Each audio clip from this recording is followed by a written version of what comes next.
temperatures are in the 60s. It is a blustery afternoon. But when the Mbna 400 rolls off the line, you can be assured that on the track, the action will be as hot as a summertime afternoon. Here's Glenn Jarrett. Well, thanks, Eli. You don't have to look very far at all to find the three guys that are involved in the chase for the Winston Cup title this year. Mark Martin, Jeff Gordon, and Dale Jarrett took the first three qualifying spots in Friday's trials. Although Martin has the pole today, if you look at the history book, it favors this man, Jeff Gordon. He has won 3 of the last 4 races here at Dover. Meanwhile, Mark Martin and Dale Jarrett, starting third, have never tamed the Monster Mile. Here's Matt Yoakum. Glenn, the odd man in the mix today could be Dick Trickle, who starts 4th, a veteran. Winless on the tour, his best career finish came here at Dover with a 3rd place. His car owner, Junie Donlevy, 47 years in the sport and only 1 victory. Ironically, it came right here at Dover. But there are a host of other contenders who are farther back in the field, like Bobby Labonte. He wants to pay back the monster for the wrath he suffered back in June. And you can't count out winless Hut Strickland. The 8 car starts 8. Strickland looks to become only the 2nd driver in Dover history to score their first victory here on the Monster Mile. Steve Burns. And there's some big names way back in the field now. Mark Martin may be on the pole, but his teammates are in row 20. Ted Musgrave's team had a problem in qualifying. Same with Jeff Burton. He's trying to recover from an inner ear infection. Todd Bodine was in the car for him. Jeff just said, I feel pretty good. I'm going to try and go the whole way today. They're 4th in points. A little bit further up, Terry Labonte starts 36th. He hasn't won since Charlotte in October last year. And the man everybody is wondering about, when will he win again? Dale Earnhardt starts 33rd. He hasn't won since March of '96. Back up top to Eli Gold. Steve, thanks a lot. And if you like the numbers games, remember this: 52 races now, the winless streak for Dale Earnhardt. His car owner, Richard Childress, celebrates his 52nd birthday here today.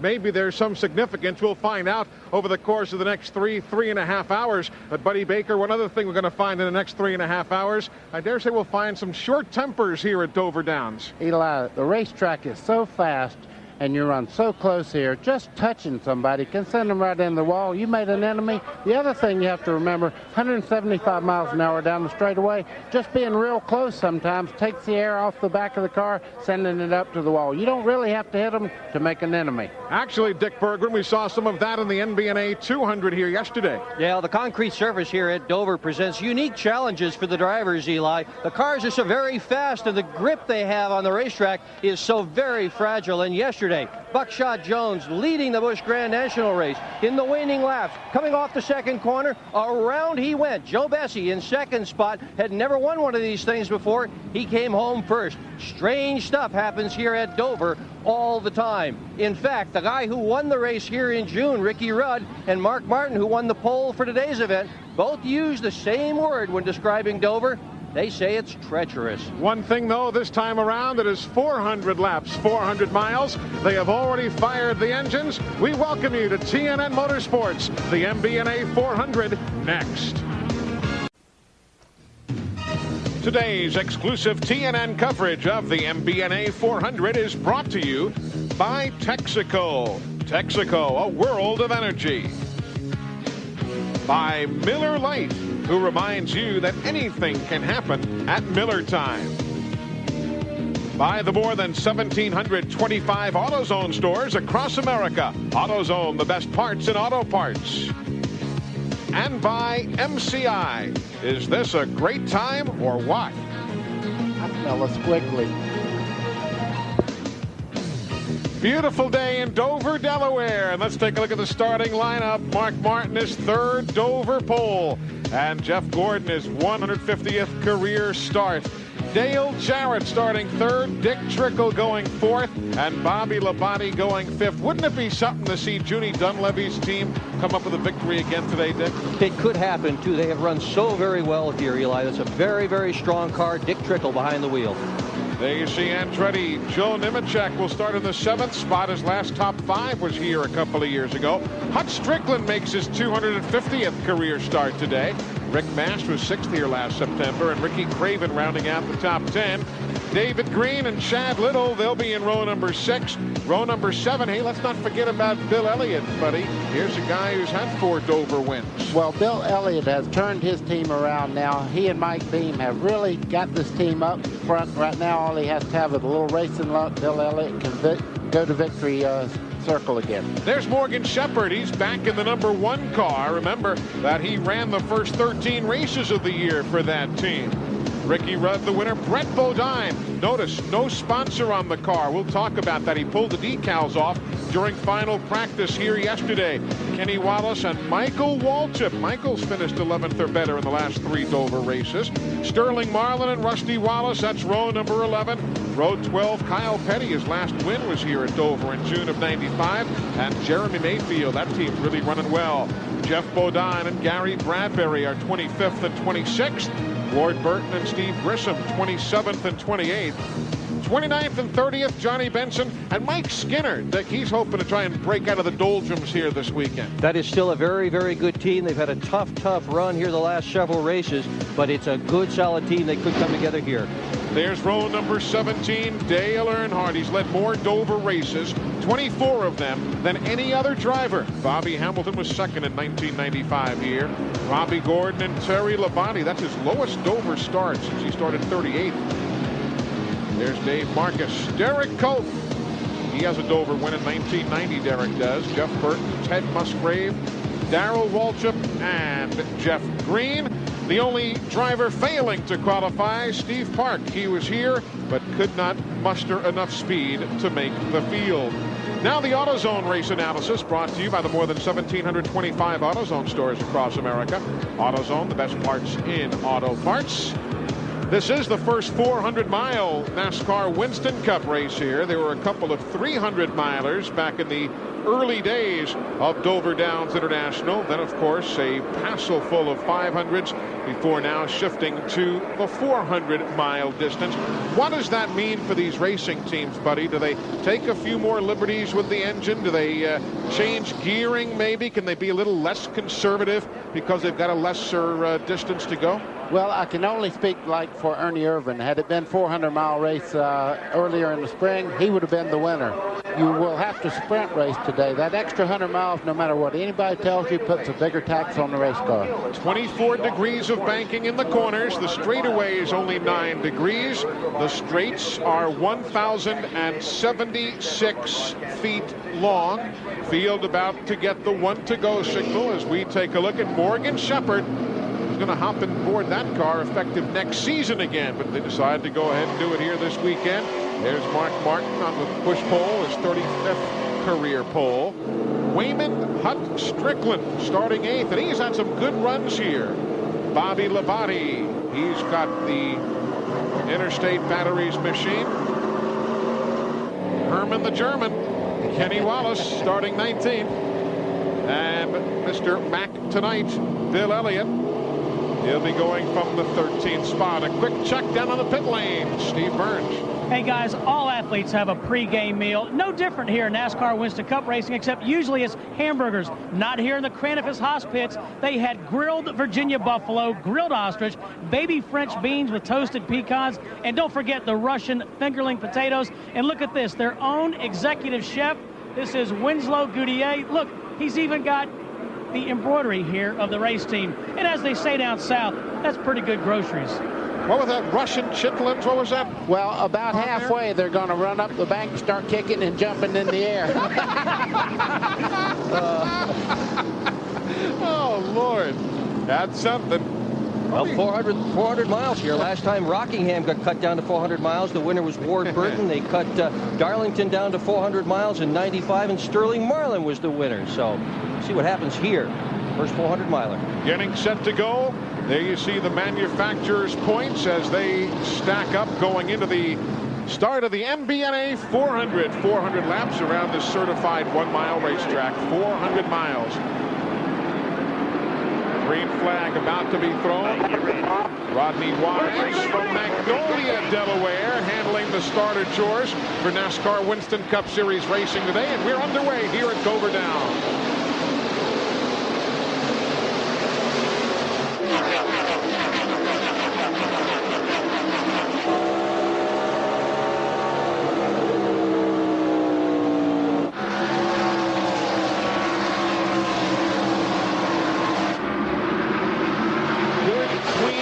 23-second first lap. That's getting around this speedway. John Andretti caught on the outside there. The outside is not the place you want to be right now. There's not an awful lot of rubber up there. We had a heavy rain last night that washed some of the rubber off from the Grand National race. You want to follow that exact line number 6 Mark Martin is running. That's the fast way. Eli, what you call this? They're actually cleaning the track right now. It looks to be a big race going on, but right now they're blowing all the dust, all the rubber dust, and things that accumulate on racetracks overnight. They're blowing that off. You can see it on that first lap. There's just dust flying everywhere. And John Andretti lost 6 spots by being up high. That Chad Little machine running in 10th, challenging 9th with Rick Mast in the 75. Mast, the former pole winner here at Dover, ran very well here in June. Schrader in the 33, who won his last race here in June of '91. They'll move up. Both men will. Rick Mast losing a couple of spots. Talking to Goodyear's engineers yesterday, they said it takes about 3 laps for these tires to get enough heat in them to really work well on the surface. So right now, the race pace will pick up and these guys will start going at it. And later on today, Glenn is going to have a very interesting look at the tire story here as the battle for the lead goes easily to Jeff Gordon. He'll bring Jarrett along with him. That's very important to Jeff Gordon right now. This is 5 bonus points. He leads that lap, so this is important to a guy chasing for the national championship. It's kind of ironic. The top 3 guys are racing each other right now. They got their eye on the people they're trying to beat in the point system. This really does mimic what we saw during happy hour here yesterday. After the first 5 or 6 laps, Jeff Gordon really got quick. Not that he wasn't quick to start with, mind you, but that car really got quick, and he just took off during the final practice runs here yesterday after the NASCAR Busch Series race. Speaking of that car, Doctor, I know that they were just about to make an antique of this car. That race car is called Blacker there. Yeah, and Jeff Gordon has won 41% of his Winston Cup victories in that exact car. He says the thing is really kind of out of date. It doesn't look that out of date right now as it's leading, but it's a bit out of date. They have better cars in the garage, but he said, I feel so comfortable in this. The wheel is right, the seat is right. And of course, he wins all the time in it, so he's going to run it. And when he gets ready to retire it, he wants it for his museum. We'll have to talk about that with Rick Hendrick, I'm sure. I think the most remarkable step when you talk about Jeff Gordon, every 5.1 times that he climbs into a race car on race day, he wins. Every 5.1 times over the course of his career, he has won, with this being career start number 150. The early stages of the Mbna 400 is on TNN.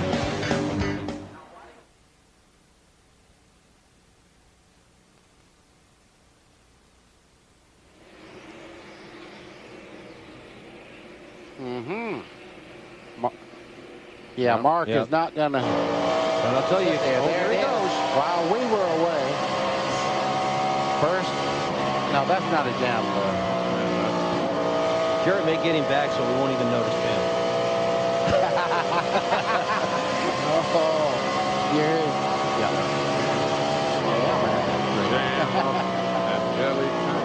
You know somebody is running well. Bobby Labonte. Bobby Labonte. Surprise there.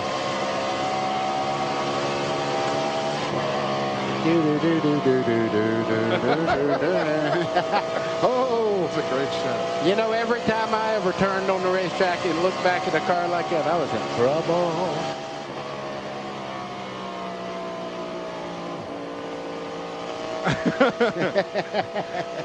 I just hope the car we're riding in doesn't slow down because those guys are passing us. That's a neat shot. Yeah. It really is.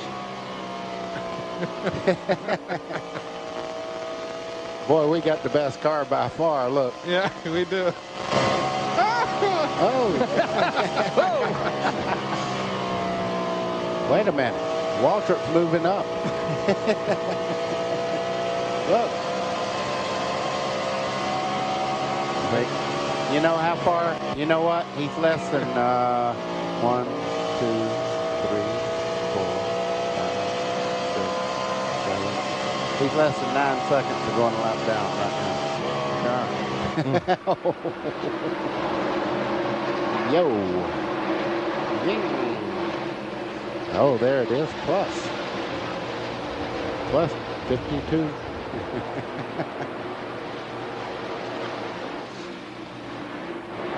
Robert Presley moving up on Ernie Irvin there. A stellar run by the young gentleman.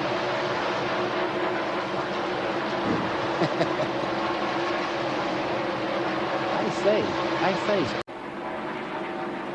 The Mbna 400, the battle for the lead is as you see it right there, with Jeff Gordon and Mark Martin. Dale Jarrett now running in third, and this is for the top spot off turn number 2.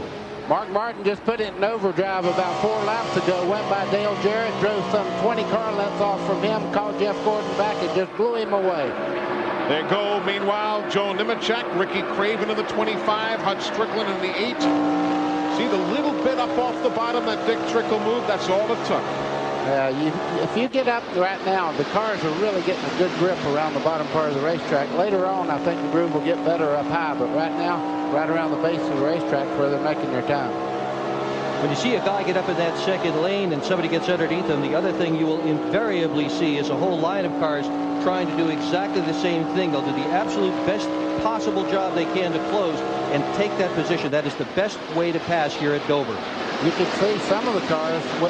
We were looking at Dick Trickle's car. He actually run off on the blacktop getting into the corner. That's how low he was getting in. Back now to 24th spot. Michael Waltrip, Dale Earnhardt in the 3. Ernie Irvin in the 28.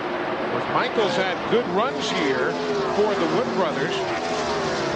Matter of fact, Michael has finished 11th or better in his 3 Dover races in the 21. Of course, there's Dale Earnhardt, and there's Bobby Labonte just making a move around Dale Jarrett. Glenn, your brother's lost a couple of spots here in the last few laps. Yes, he has, Eli, and they're already talking about the car being loose. They were very concerned yesterday in practice. In happy hour, the car was real tight, so they changed about everything on it except the driver, and now they've got it a little loose. They're going to make a track bar adjustment on it first chance they get. Also, Mark Martin is the only guy out there who is saying that his car feels really good. Gordon complains of his car being a little tight getting in, but most everybody we're hearing are saying loose, loose, loose. By the way, speaking of drivers, Glenn, nice picture of you in Winston Cup scene this week from your youthful days as a driver. Did you see that? He was interviewed by Gary Gerald. They had a snapshot picture. And, He's wore the edge out 4 mirrors since that was taken. Ricky Craven and Joe Nemechek. That is 5th and 6th on the speedway right now. Of course, across the top of the screen, you'll see NASCAR timing and scoring throughout the course of the afternoon, so you'll know how everybody's doing. Craven in that 25 finds this to be one of his very best racetracks. Yesterday in the Grand National event, he led the first 72 laps before the engine in his car blew up. Scott Maxim, his longtime friend, says if it's a thinking man's racetrack, if a guy can think his way through, that's a racetrack for Ricky Craven. Wow, look at the close action here. That's Michael Waltrip, 21. Earnhardt in the 3. That black number 11, Brett Bodine, now without sponsor. He is looking again. And there's Ernie Irvin in the 28. And Michael is riding up just a little bit. So Ernie and Earnhardt will grab up to 22nd and 23rd spots. There's Robert Presley in the 77. You know, we were talking about Earnhardt and everybody moving up so well, but going right along with him, Robert Presley in the 77 looks mighty strong right now. Car seems to be working well for him. Another fella moving up. Yep, Jerry Labonte, he'll work to the inside. There you see Earnhardt and Ernie Irvin. That is 22nd and 23rd. If you're following the Jeff Green machine, he's on pit road. Hood is up as Irvin goes around Earnhardt, heading into turn number 1. What's the update on the Jeff Green car? Eli, it seems like the monster may have already reached out and grabbed hold of his first victim. It appears that there's an oil leak someplace on the 29 car. They think it may be around the oil reservoir or the tank. They're checking it over. So we'll keep you updated there as you see Kyle Petty, number 44. He's moving up, and they changed engines on that car this morning. He's now in 13th. Runs well here. They cranked the engine first thing when the garage opened, and they just didn't like something that they saw. They said, let's change the power plant. That's what they were busy doing this morning. Yeah, they did see some problems with that engine, but that car was the fastest car yesterday afternoon in the last practice session here, and that's usually a very good gauge as to how a race car is going to run during the event. Matt? Well, I talked to Bobby Kennedy this morning. He said the key word today is going to be survival. Kyle and I have talked it over and over and over. Let's just take our time, keep the nose on it, keep ourselves out of trouble so we don't get rear-ended, don't knock the toe out. If we can have this car in the top 10 by lap 300, we've got a great shot to go back to victory lane. Kyle's last win came right here at Dover back in June of 1995. Turn number 2 now. That view as they work the back straightaway, and Freddie in the 98 trying to get around. Chad Little there in the 97. Kyle in the 44.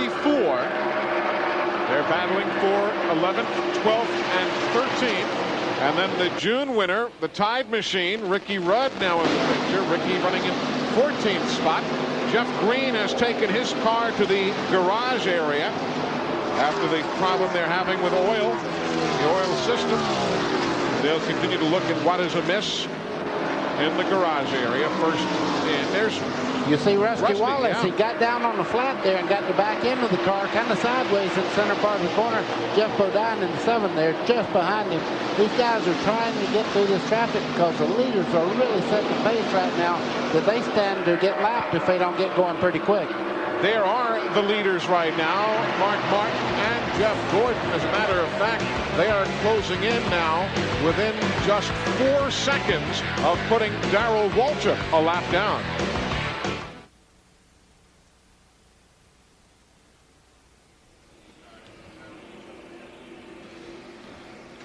I was just establishing how fast they're coming That's through great. these guys, you That's know, great. because they know they can't sit there. I mean, they're going to have to start rooting and gouging here pretty soon.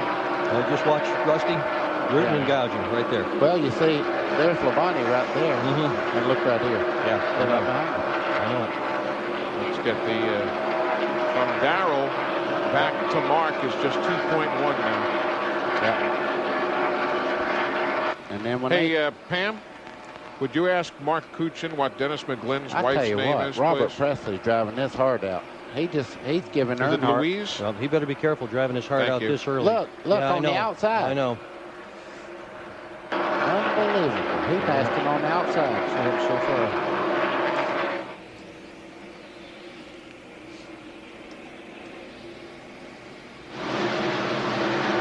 Been a beautiful weekend here at Dover Down Speedway in Delaware. Dennis McGlynn and his wife Louise, always such gracious hosts whenever the NASCAR Winston Cup and Busch Series teams and TNN Motorsports come to town. This racetrack, boy, has it grown up. Did you see this track a little bit on Days of Thunder yesterday? It was incredible. Last night it was playing in the motel, and I watched it a bit, and I just couldn't believe it, Eli. The pictures, now that's not that old a movie, but the pictures of this place show the turns, no grandstands in the turns. Today, these turns are completely surrounded by grandstands, and every seat is filled. That's not because of Days of Thunder, folks. It's because of the show. That's what's done it. There you see Chad Little on back with Rusty Wallace. Fastest laps by a race leader thus far. Brought to you by MCI, who asked you, is this a great time or what?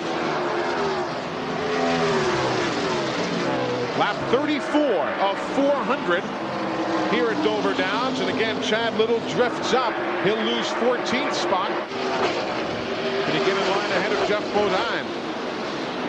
Rusty Wallace is the number 2 car. We're rather used to seeing him drive a car called Snake here, but last week at New Hampshire, that was Snake, and Rusty's crew says Snake is probably dead. Got run over. Snake has left the building. Yeah, so this is PR3. This race car has never won an event, so they're rather hoping it can take over where Snake kind of left off, I guess. Snake is dead.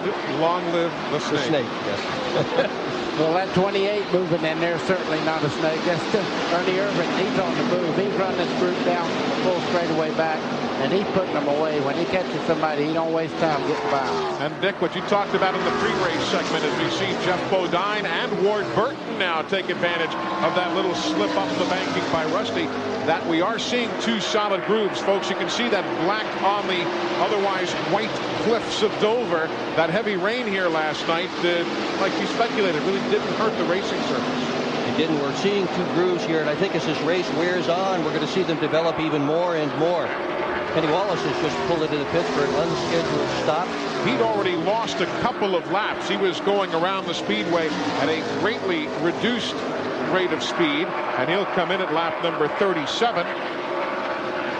That's big brother, Rusty, in the number 2 car.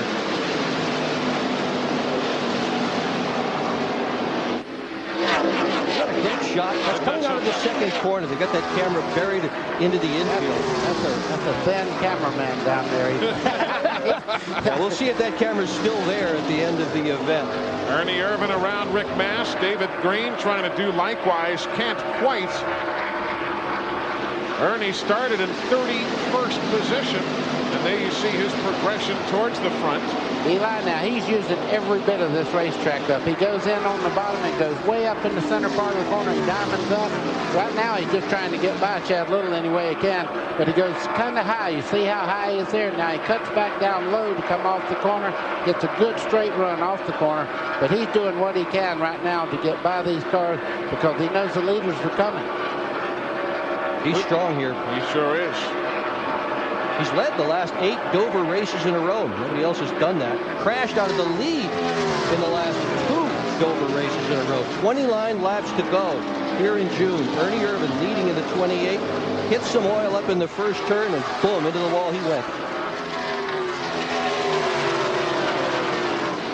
Matter of fact, the Robert Gates team led 406 of the 500 laps here in June between Ernie and Dale Jarrett. We told you Kenny Wallace was on pit road, Steve. He'd already gone a couple of laps down on the track. What's the deal? Boy, they were bad loose. In fact, Kenny Wallace radioed in and said, this is so loose, it's unbelievable. Check this out. They turned 5 rounds of wedge, changed 4 tires, and made an air pressure adjustment. But he said it's so loose, it's unbelievable. And there is Kenny Wallace now, who's being shown in 41st position. Now 4 laps down. Brett Bodine goes by. Morgan Shepard in the 1 goes by. And this is going to be one of those days for Kenny Wallace, as Bobby Hamilton in the STP Pontiac also will go by. Back to this good battle. Here goes Ernie Irvan again. Remember, this is the 17th spot if he can grab it away from Chad Little.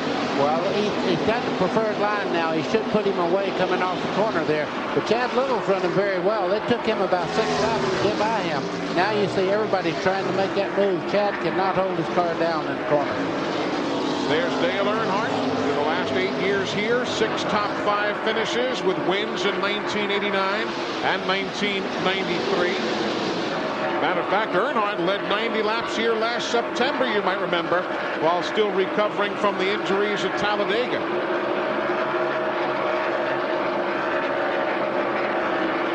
High above Dover Downs. We now come back land side, and we'll take a look at 3rd place for you.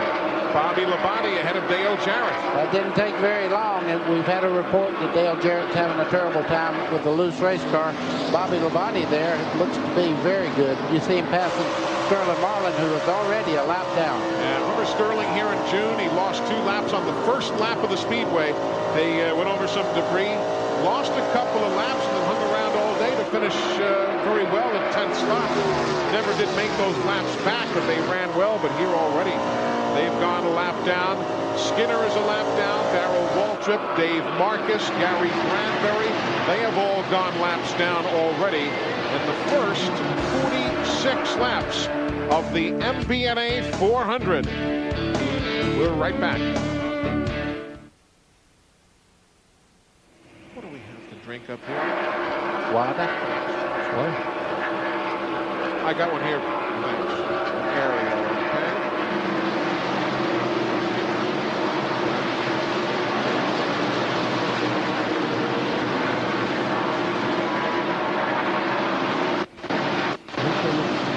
Any way you want to turn it, do the man. Reach over and say, slap you, man, no, turn it. That'll do it. I can read the whole thing now. Anything going on in the pit at all? Hey, guys. Yeah. Barely. Look how the traffic and the fact that Gordon and Martin are getting loose has tightened things up. Bobby Labonte, Dale Jarrett, and Ricky Craven are catching the leaders. Martin, meanwhile, says his is just a tick loose, so they need to tighten it up. Everybody is talking loose now. Yeah. You can see it, too.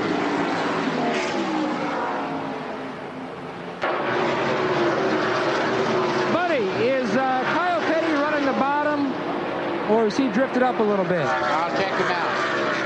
Let me, where's he at? Okay, he ought to be right in there. There he is. He's up. On No, the he's on the bottom. He's right on the bottom. Okay, thank you. Right around the rim. He's a bottom dweller. Yep. Let me see where he runs here. Right on the bottom. Yes, thank you. He's a lane lower than everybody else. Perfect, thank you.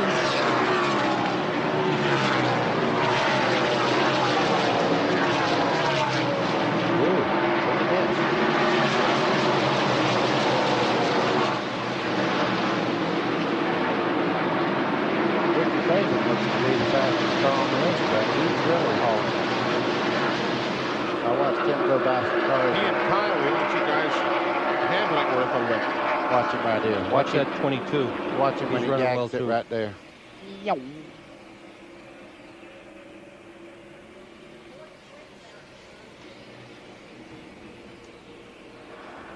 High above Dover Downs International Speedway, running lap number 52, a race led by Mark Martin. The camera you're watching is courtesy of Durashine Advanced Auto Polish. Just wipe it on, hose it off.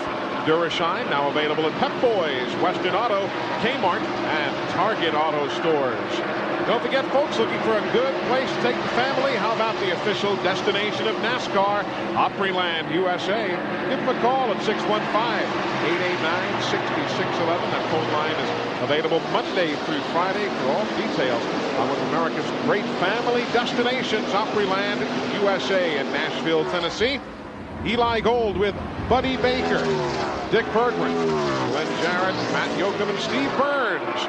As we are with you at Dover Downs International Speedway, the number 1, that's Morgan Shepherd in 30th, about to go a lap down.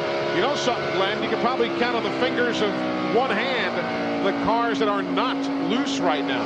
You're exactly right, Eli. In fact, the only guy that I've heard of or can see is Ernie Irvin. His car appears to be pretty good.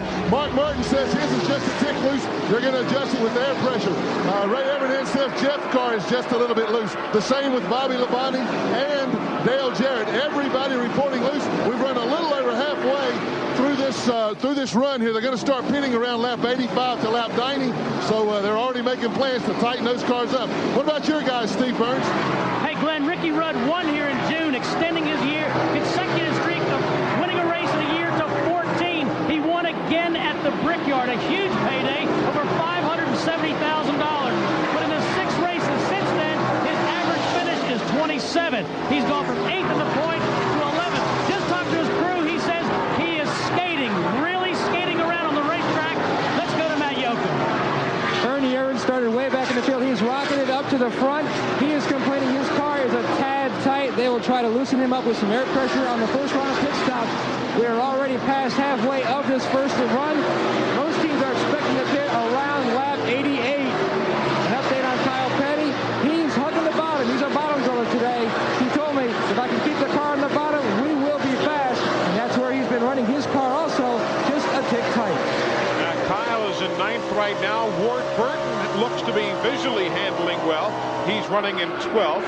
There you see Bill Elliott and then Kyle Petty. Watch the line Kyle takes going through the corners. You'll see what Matt was talking about. There you see Ernie Irvin bypassing Dick Trickle as he'll climb closer to the front. 14th spot now for Ernie.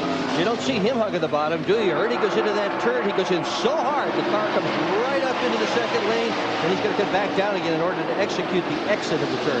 He's kind of a cut from the past as far as making his driving style fit whatever the car's doing. He goes up and looks for places to run. Last weekend in New Hampshire, when the racetrack got really loose, he drove the car loose. All sideways off the corner. He just does whatever it takes to get that car to the front. Give Rusty Wallace 15th with that move around Ricky Rudd. Working lap 59 of 400. Just 400 miles, 400 laps here at Dover this time by.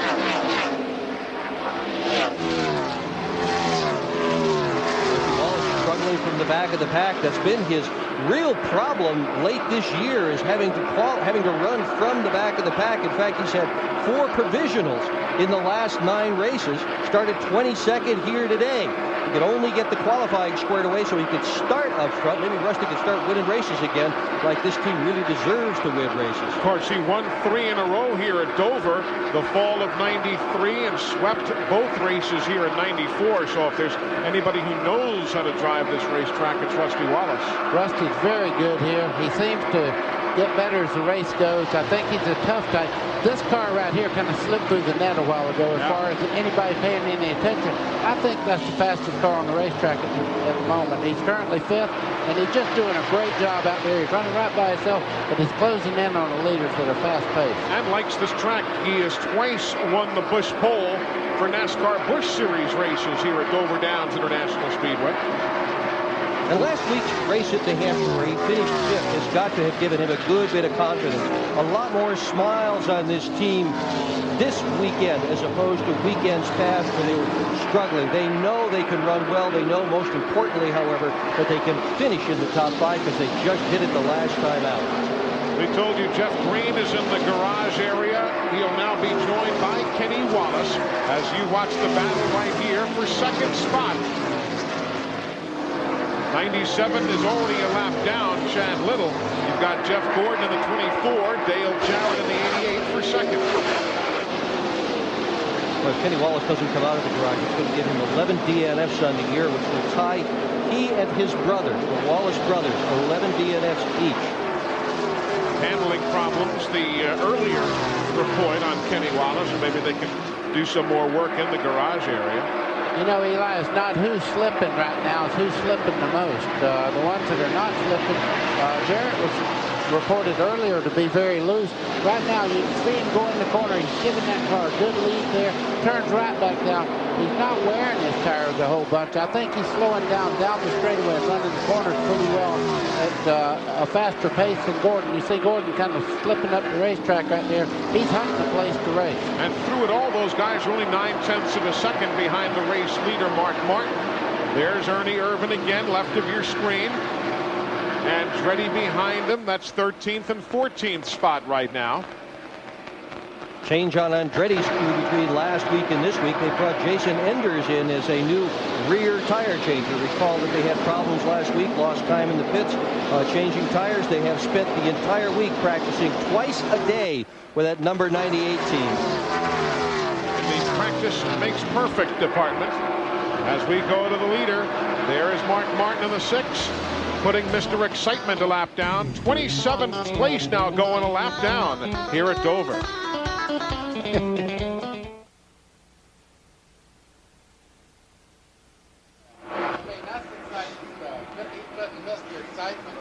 Yeah, he really is. Hey, Glenn? Yeah, go ahead. When do you want to do your deal on the 77? Anytime. If you mention to Robert, then throw it to me. If you mention or talk about Robert, then just get it down to me. All right. Yeah, I'll do it anytime. All right. We'll set that up. Okay, thanks, Eli. Pam? I'll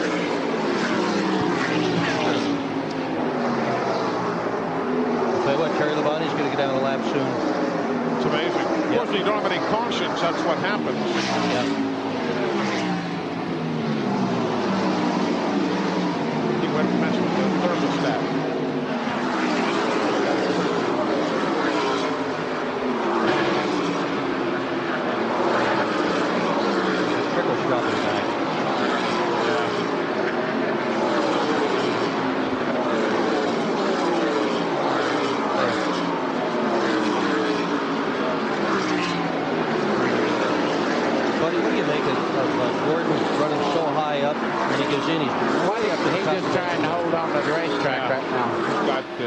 See where he's at there? I mean, he goes way up in the back. He's just hunting somewhere he can hold on.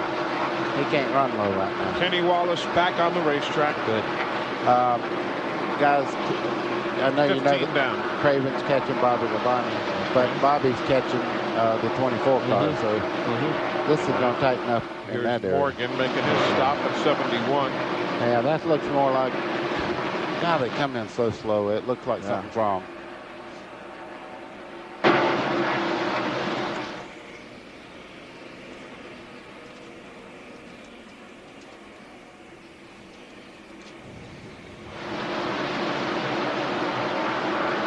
There you see Mark Martin bypassing Johnny Benson in the number 30 machine. That is 25th place going a lap down. Mark Martin, yes, he's running that well. Plus, we have been so far caution-free. And that lets everybody go a lap down if you're not running just perfectly. I mean, even Terry Labonte, look through the windshield forward. That's Terry Labonte who is about to go a lap down. And Matt, that's strange. He's running 24th, but just can't keep up with anybody today. Mark Martin's just going right by everyone. Eli, he was a little loose and happy over Gary Duhart told me. They tried to tighten him up, trying some different shocks and spring combinations. They were hoping to hit upon the right combination. Now they just hope to make him last until the first round of pit stops so they can go for a major overhaul on the setup. Give a call to Jeff Burton. He started way back with a provisional today. They have worked their way up into the top 15. They're having a good run. Tony Liberati told me if they had to kind of go with a setup that both Jeff and Todd Bodine, who may have to fill in later today, both would be comfortable with. So they kind of went with what each sort of like, and they did upon a combination that is taking them to the front. Kenny Wallace came out of the garage after a 15-lap stay, made one lap, and has gone back to the garage area. So we'll keep you informed on Kenny's progress as you ride with Mark Martin. Close in even more on 24th place Terry Labonte. Eli, I think that Mark Martin is such a technician as far as once he gets in a groove. Right now he has no pressure from anybody. He's running this racetrack almost perfect. He's putting some great race cars a lap down right now. And just in front of him up here, the big story today is Jeff Burton. He's in 4th in the points, running along here with an inner ear infection. He stands to go a lap down. He's just up the racetrack about a half a straightaway ahead of him. There goes 24th place a lap down. Incredible that Mark Martin has never won here. 4 second-place finishes, no victories here at Dover. He was second here in May. Yep, with the same car, by the way. Yeah. He was 5th here a year ago. As you see that battle now for 3rd. Gordon and Labonte. Do you realize that Mark Martin, I saw this in a note the other day, as you see 3rd place swinging right around, give it to the Interstate Batteries machine. You realize that Mark Martin in the decade of the 90s is second only to Dale Earnhardt in the number of points that he's amassed over the races? Eli, you just, every time you look up near the end of the race, you say, Mark Martin, where is he? Can he win? Because you know he's in the top 5. There you see Kenny Schrader in the 33. Sterling Marlin making a pit stop now. We're at lap 79, closing in on scheduled stops for all of the leaders. We're early at Dover. We are back. Mark Martin continues to lead. He has put Dick Trickle a lap down over the course of the last few moments. That means he is now lapped all the way to 21st spot. Some pit stops have taken place. As you see, second place Jarrett. There's Nemechek in 8th spot and Jeff Bodine in 9th. And Jeff has come up nicely. He'll make the spot change right there. Starting in 25th spot did Jeff Bodine. He grabs that position away. Dick Trickle making his pit stop here at lap number 85. Johnny Benson is in. Steve Grissom is in. Jeff Burton made a stop while you were off on a commercial break. There was no driver change there. Rusty Wallace almost crashed coming in. He come in so hard he missed the entrance to pit road and almost hit the tire barrier in the pit road. Luckily, he made it into the pits. Let's go to Steve Burns. Dick Trickle in. Remember, he started 4th today. He runs this racetrack well. They took 2 rounds of wedge, 4 tires. Trickle's down. Let's go to Matt Yoakum. Rusty Wallace already out pit road. The Flying Beast has already had the right side tires on. They're going to work on the left. Billy Wilburn already done. Rusty Wallace is down and away. They're going to try to tighten him up on this first stop. Here comes Jeff Gordon now. Jeff Gordon having backslid to 5th spot. There's Joe Nemechek making his stop. Both of these stops, Gordon and Nemechek, will be at 87. And here's Michael Waltrip in the wall. Caution is on the speedway. This is going to jumble things around. Ricky Craven obviously getting a piece of the incident. And we are under caution lap number 88 as Michael Waltrip ends up in the wall.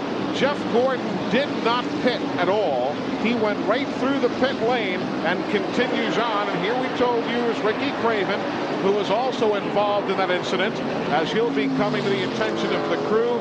All of this at lap number 88. Now to Matt Yoakum. Eli, this is going to be a long stop for Ricky Craven. He ran over a piece of debris. It broke a big hole in the front valance. It's gone in and knocked into the oil cooler. The thing is dripping oil pretty big. The crew's going to work. It's going to be a long time here on pit road for Ricky Craven. Another bad luck day for the Mbna. Now remember, lead lap cars that had already pitted were Kenny Schrader, Joe Nemechek, Ward Burton, Rusty Wallace, Steve Grissom, and Jeff Burton. Those were the cars among the leaders that had already made a pit stop before this incident here. That puts Michael Waltrip in the wall at lap number 88. And there goes Craven. The crew's going to have to work behind the wall, as you heard Matt Yoakum say. A good bit of damage on the automobile. Boy, that's too bad. He was one of the strongest cars today, guys. He was. You just got to wonder about this guy's luck. I mean, he did earlier this year pick up a piece of a brake rotor that came through a radiator and put him behind the wall as well. Michael Waltrip waving it. He's okay, climbing out of his car. That's a bit of treachery. The bank is so steep just to get out of a race car there and manage to get yourself down the bank. Tough day for Ricky Craven. And Dale Earnhardt now, with other teams having pitted, has moved up to 10th spot. So if you're following the pursuits of Dale Earnhardt to try and get back to victory lane, he is now in 10th. We'll set it all for you when we come back under caution at the Monster Mile. The Mbna 400 is live on TNN Motorsports.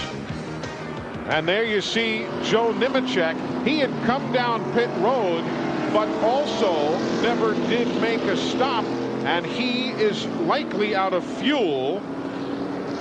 Kenny Schrader also, I am told, in that same predicament. He came down the pit lane, but as the accident happened, he began to head back onto the racetrack, and he too is close to being out of fuel. There you see the 37 machine as Jeremy Mayfield will come in here at lap number 91 under caution. Nemechek right there, having been pushed by his corporate teammate Robbie Gordon back towards the pit area as track cleanup continues out in turn number 2 after Michael Waltrip found himself in the wall to bring out the first caution flag of the day. Pit stops are going to be upcoming for most of the teams here. The fellas who came down pit road did so with the pit lane still closed. Pit road is not officially opened. It will this time around. And they will all pit, at least all the cars in the lead line. And they're all going to take 4 tires, 2 cans of fuel, give the driver a drink of water, give him about 17 seconds to relax, and off he goes again. Pit stops now. If you're wondering about Jeff Gordon, 13th place is where he came back out onto the racetrack after going through his pit stall and electing not to stop. These stops are at lap number 92 for the race leaders. Mark Martin is in. You're riding with him. Dale Jarrett, Labonte. That's Bobby Labonte. All the rest of the leaders, Glenn. And here comes Mark Martin. As I told you, his car was getting just a little bit loose. They will change 4 tires and gladly put some fuel in it. They're also going to make a chassis adjustment on the right side. Also a little bit of air pressure adjustment. And now let's go to Steve Burns. They've already got the right side and the left side. Steve, what you got there in Dale Jarrett? Well, Glenn, you were exactly right earlier. They're going to make a track bar adjustment. They're going to go down a 1/4 inch. They change 4 tires, and we think a slight air pressure adjustment.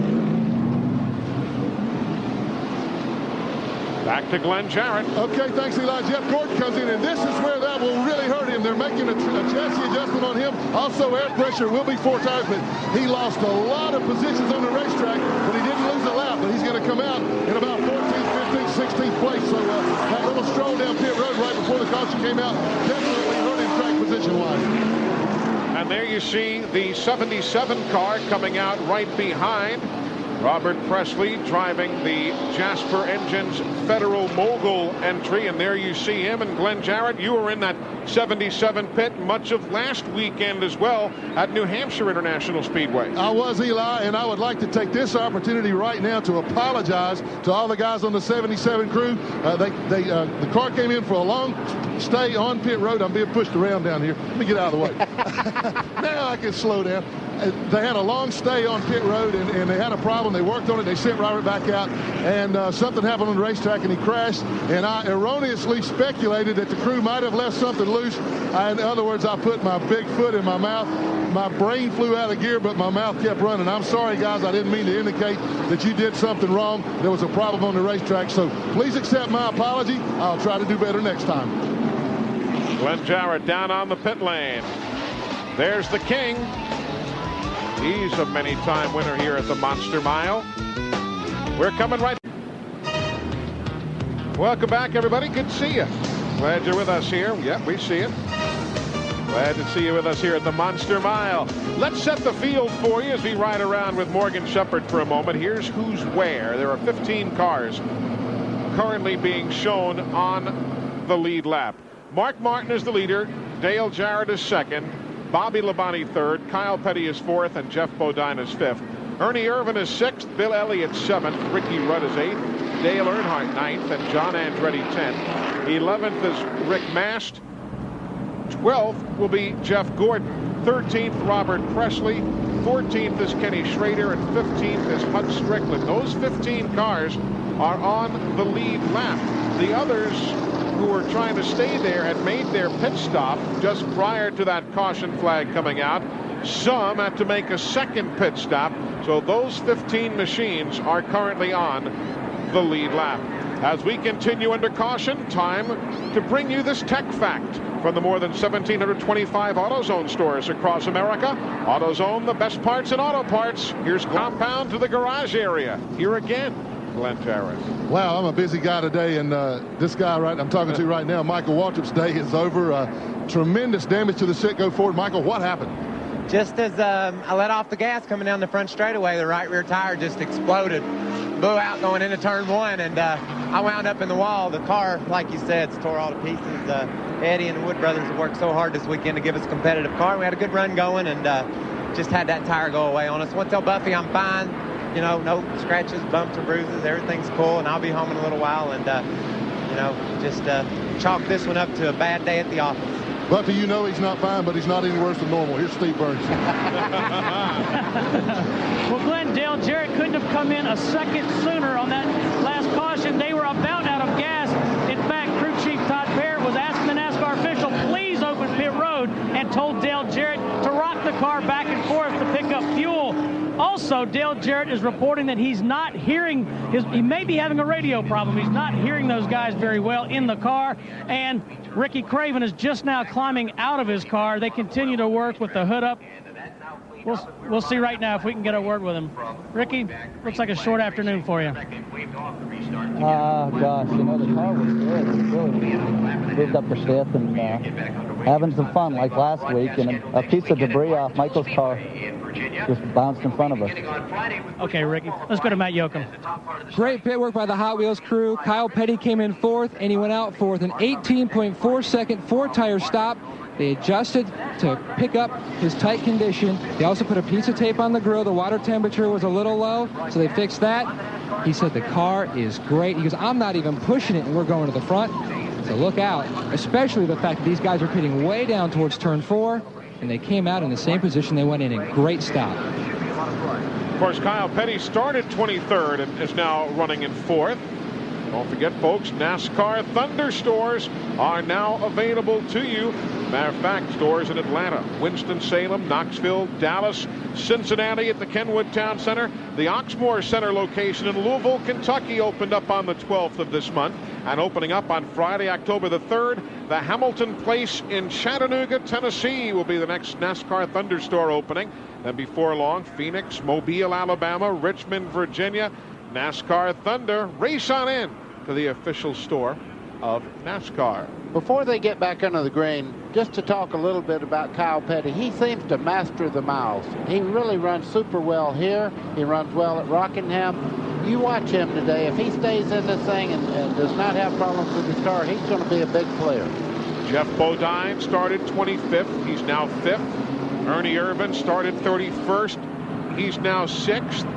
Dale Earnhardt started 33rd. He is now 9th. A lot of guys making some big-time moves here. But only 15 cars remain on the lead lap. Last time Kyle Petty said anything as nice as that about a vehicle, if it wasn't a motorcycle, think of how long ago that must have been. Well, they got a motor now. They sure do. They're running well.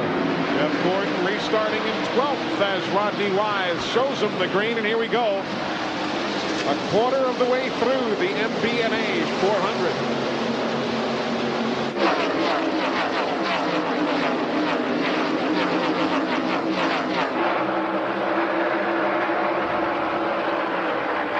Gary Bradbury there, that car in the middle, and everybody's trying to split.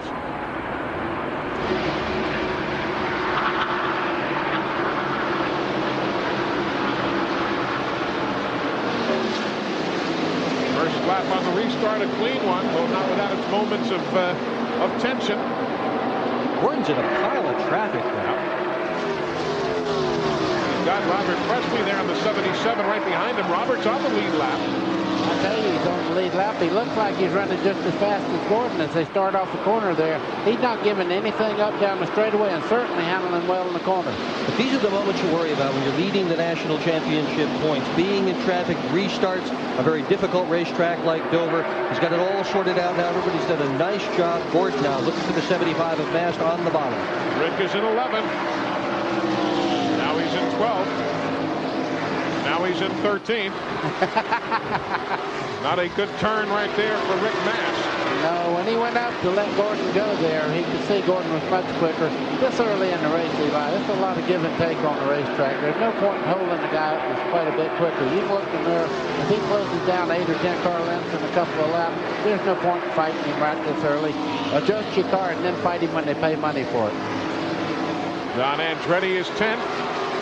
Jeff Gordon looking outside. He'll power by him. That was impressive. Yes. That's that outside groove I told you. As they go along, that outside groove will get faster and faster, and the guys will get more confident. They'll lay that car on the outside. The one thing you got to be careful of, though, when you come back down low and get off the corner, that nobody's on your quarter pounder.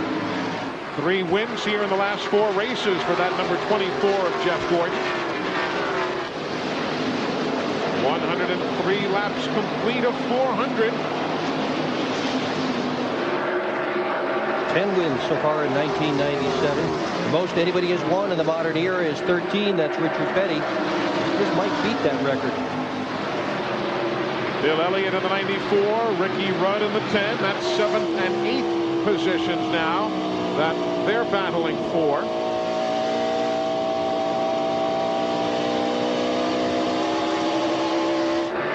Heading towards turn number 3. Elliott has run so very, very well the last several weeks, but he says, all I need is a little luck. He said, I'll tell you what my luck is like. He said, if a horseshoe dropped off that number 24 car, I'd probably run over it. Jeff Gordon again uses the outside. He'll grab 9th away from Dale Earnhardt. You talk about a car on the rail right now. Of course, the tires are pretty fresh right now, and he's really using them up right now. I would imagine right now that everybody's talking, saying, remember, we got to go to the next stop. There you see Bobby Labonte in the 18, losing a spot to Ernie Irvan. That'll be 4th. That swaps around right there, so put Ernie in 4th, and Bobby Labonte back to 5th. The race leader is Mark Martin, by the way, if you're just tuning in, took over at lap 16 and has not been headed since. Mark led the first 4 laps, and Jeff Gordon led the next few. We're wondering how strong Ernie Irvan is. Reminder, he started way back in the pack, 31st. And right now, Ernie Irvan is running in 4th position and still marching forward. Exactly the same thing in New Hampshire last week. Started very far back, started 40th as a matter of fact, drove that car to second. Ernie Irvan, I'll tell you what, you talk about a diamond. Now that's a diamond in a race car. They can say what they want to, he's reckless at times, but he gets everything that race car has to offer. If you're a race fan, you ought to have a number 28 Ernie Irvan t-shirt. Tell you what, this guy is something to watch. He really is. Jeff Green's back on the track. He's 71 laps down Glenn Jarrett. So right now only Michael Waltrip and Ricky Craven in the garage. Yeah, there's a lot of guys that would like to see that caution come a little earlier, Eli, so they could adjust on their cars. I'm watching Jeff Gordon and his march back up through the pack there, but I got to caution you about one thing. You know, his car was real strong in the early stages, about the first 50 or 55 laps of that green flag run a while ago. Then it went away from him a little bit. He's going to use up a lot of rubber getting back around this traffic. I think it's going to hurt him later on in this run if it goes a full 80 or 90 laps under green. Kyle Petty makes second place look easy there as he gets around Dale Jarrett. So Kyle now chasing down the race leader. He is still 1 3/10 seconds down. Kyle is. But the man whose last victory came here a couple of years ago has those Hot Wheels guys dreaming of victory lane again. Today's exclusive TNN coverage of the Mbna 400 is brought to you by Napa Auto Parts. At Napa, we keep America running. Welcome back, everybody. We are live at Dover Downs International Speedway. You're looking at Jeff Gordon in 6th spot. Ricky Rudd in that orange number 10. He's running in 7th. Then Steve Grissom, not currently on the lead lap. He's in 21st. There's Dale Earnhardt running in 8th spot in that black number 3. And the man we're riding with now, Bill Elliott, he is running in the 9th position in the McDonald's Ford. Of course, up front, Mark Martin still leads, and the margin between he and Kyle Petty is continuing to narrow just a bit. Folks from Napa bringing you NASCAR timing and scoring across the top of the screen. Ricky Rudd in that number 10, 4 wins here. He's an equal opportunity winner at Dover. He's won twice with Bud Moore. He said that was expected of me because those cars were so fast that it was just assumed if you drove them you were going to win. He won once for Rick Hendrick. He did that one on some very special pit strategy. He took 2 tires. The guy he had to beat took 4 tires. That was a fellow named Bill Elliott, and he won the race that way. And if you were with us in June, you saw it was just an incredible collection of improbable circumstances. One after another, people crashed out of this race, and all of a sudden, there was Ricky Rudd, driving fast, driving smart, first guy under the checkered flag. But he's run at this track more than any other in his career. His first Dover race was way back in '76 when his family owned the Chevrolet. There's our leader, Mark Martin. Now let's just pivot back a little bit. Yeah. The interval is really narrowed, buddy. You won't hurt the crane on this when you start showing the second place. You see right there, that's Kyle Petty coming down in the corner there. He's doing a great job running very, very low, a different groove from anyone else. He's got the left front right on the bottom of the racetrack. He's catching Mark Martin slow but sure. And his only problems for Robert Presley. Problems for Robert Presley. He was on the lead lap in 11th. And Robert is off the pace. Too bad. Had a good run going for the Jasper Federal Mogul team. As another lap is put on Dave Marcus. I was about to say that Kyle Petty's only top 5 of this year was here in June when he finished 5th. So he's running a strong second right now. We shouldn't be surprised. Yeah, that's the second car you see just behind Mark Martin as they come down through there, the 44. He is really driving the car just as fast as it feels good to him. That's the important part here. He never overdrives. He's a very consistent driver on mile racetrack. There's another fellow who never overdrives either. Smart. You heard him describe the lap that put him on the pole. It was as if he knew exactly what he did and what that car did every inch all the way around the racetrack. A very, very smart race car driver. It's a good battle. It is a good battle. Ernie Irvan in 4th, Bobby Labonte in 5th. You're riding with Bobby right now. That inside groove looks I'd rather watch him than ride with him, I can tell you that. I was watching Ernie Irvin just then. He went in right on the bottom of the racetrack, right up to the top part of the racetrack. You can see right there, as Darrell Waltrip said yesterday, he's looking for fresh snow to get him to stop sliding there, I'm telling you. He slides up like that. Watch, there's 18 of Bobby Labonte. That's what he needs to close. Yeah, he's having a problem right now. You can see in the corner there, he's not up to speed like he was. Even the car of Johnny Benson, who's 4 laps down, that yellow Pennzoil machine, made the move around. Jeff Gordon has just gotten around Rusty Wallace coming off turn 4. They're back now in turns 1 and 2, so Jeff Gordon moves now into the 6th position. Wallace is a lap down in 19th. Bypassed that race traffic. Richie Rudd, he is chasing the 24 on the scoreboard. There's 24 Gordon, the lap car Wallace, then the 10, the Tide machine. Robert Presley's taking his car to the garage. Matt Yoakum, what's the problem? I was thinking maybe something in the drivetrain. He said the car just locked up. The motor appeared to be fine, so he said there could be something in the drivetrain. Unfortunate for Robert Presley, who's running on the lead lap in 11. If you're just joining us, Michael Waltrip due to an accident, Ricky Craven because of an accident, and now Robert Presley. The only 3 cars in the garage. They are still working on Ricky Craven's Budweiser Chevrolet. We've had just 1 caution. It came out at lap number 88 when Michael Waltrip went in the wall in turn number 2 and took a piece of debris on the track that Ricky Craven ran over that got him into trouble. Otherwise, we have been clean and green. Mark Martin led the first 4 laps. Jeff Gordon the next 11. And Mark Martin has now led from lap 16 through lap 128.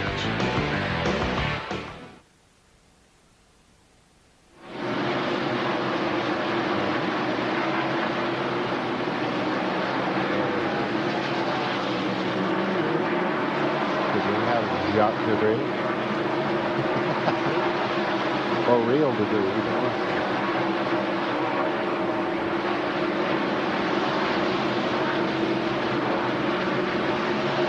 Jeff Gordon's almost half a lap back.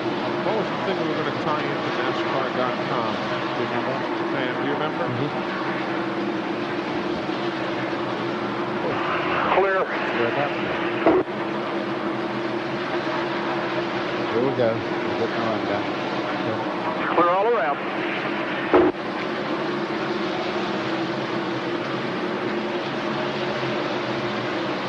Benson's fast. He's way down. He's 4 laps down. Yeah. And he was quick. This would be a good time for the pits to do a little run around on what they're saying about the cars. Yeah.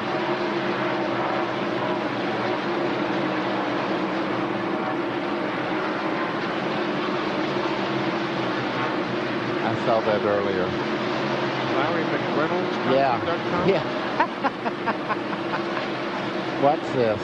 Yeah, it's neat. Right.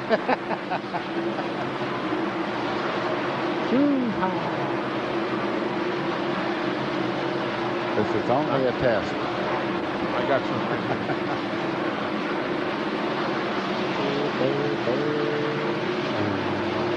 2 down. And more. He'll be glad when this season ends. What are you talking about? Who's that? Sterling. Wow. What a heck of a handbasket. He really is really well. Nice cut. Ooh. See what Ernie did? He got away from everybody and was coming. I don't know. Not really dying on the line.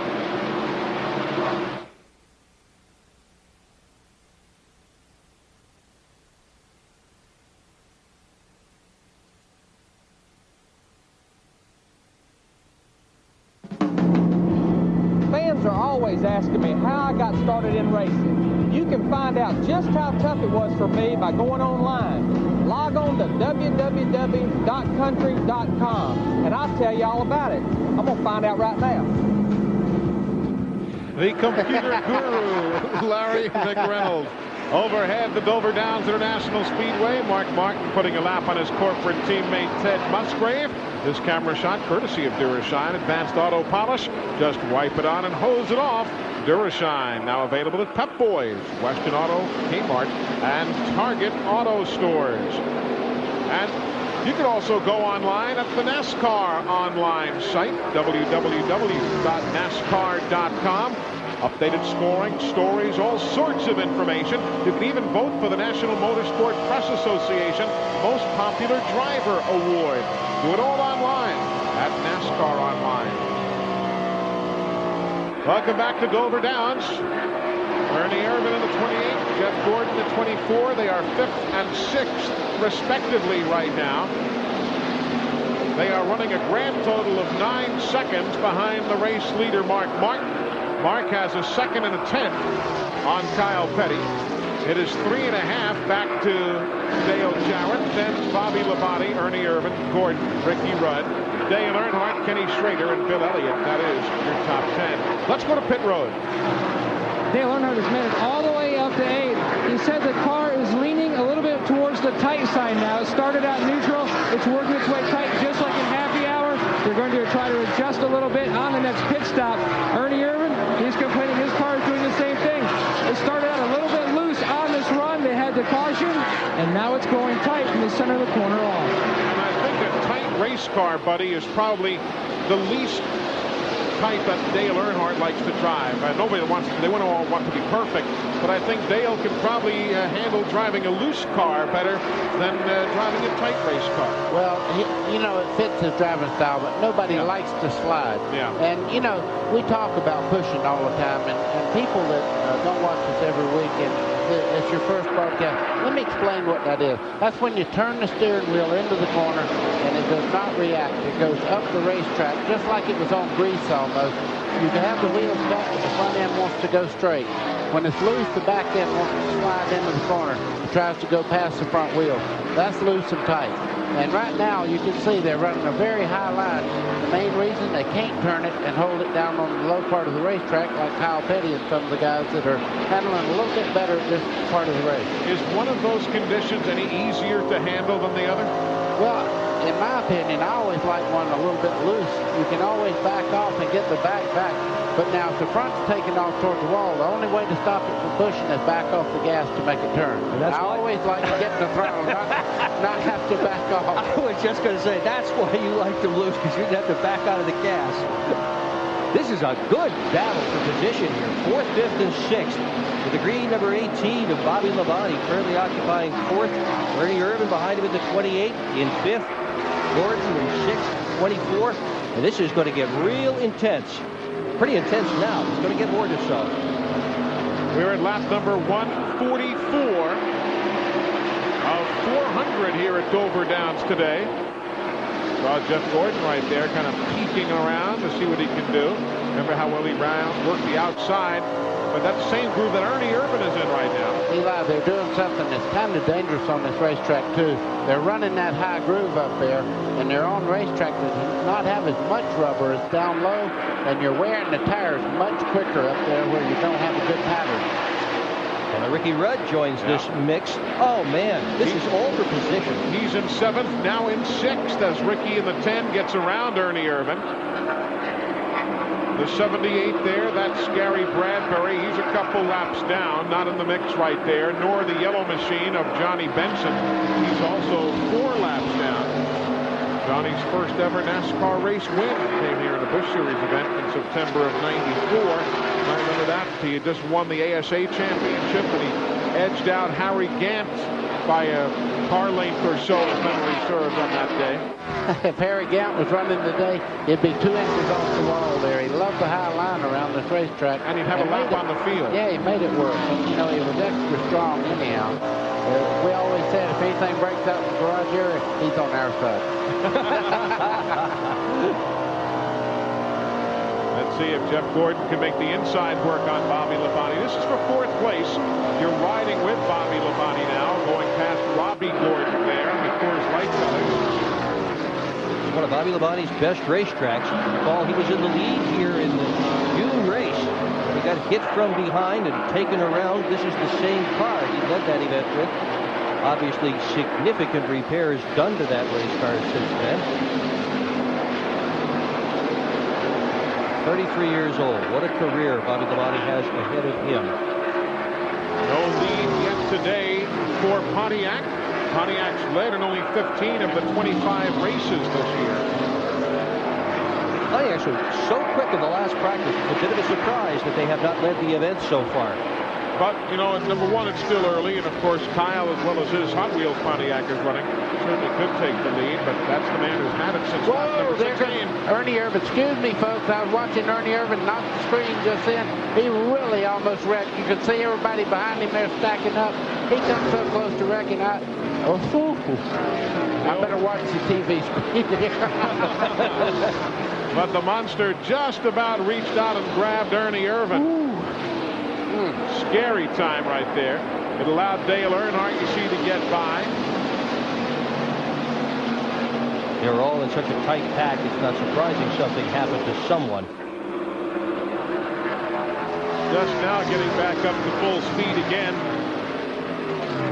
He really had to slow down to gather that number 28 car up. It was just wiggling and wobbling down the backstretch. Let me tell you, he was looking out the right door down the straightaway when he come off the corner. That's how far sideways he was. I hate when that happens. Don't you, though? Yeah. Well, usually when that happens at this racetrack, there are big problems and a record soon to follow. Remember how well Jeff Bodine was running before? Well, he's about to go a lap down in 14th position on a beautiful day in Delaware. Sorry. That's all right. I just looked across. I looked at the screen. 25. We didn't have a replay on that, Pam? On the 28? I'm sorry. I looked at the screen, looked up, and saw smoke flying off the right rear, and I thought he'd wrecked.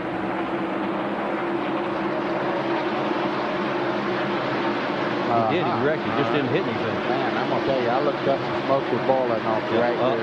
22 in. And here comes Bodine. Yeah, he had just gone a lap down. We're at lap 154. Okay, when we come back.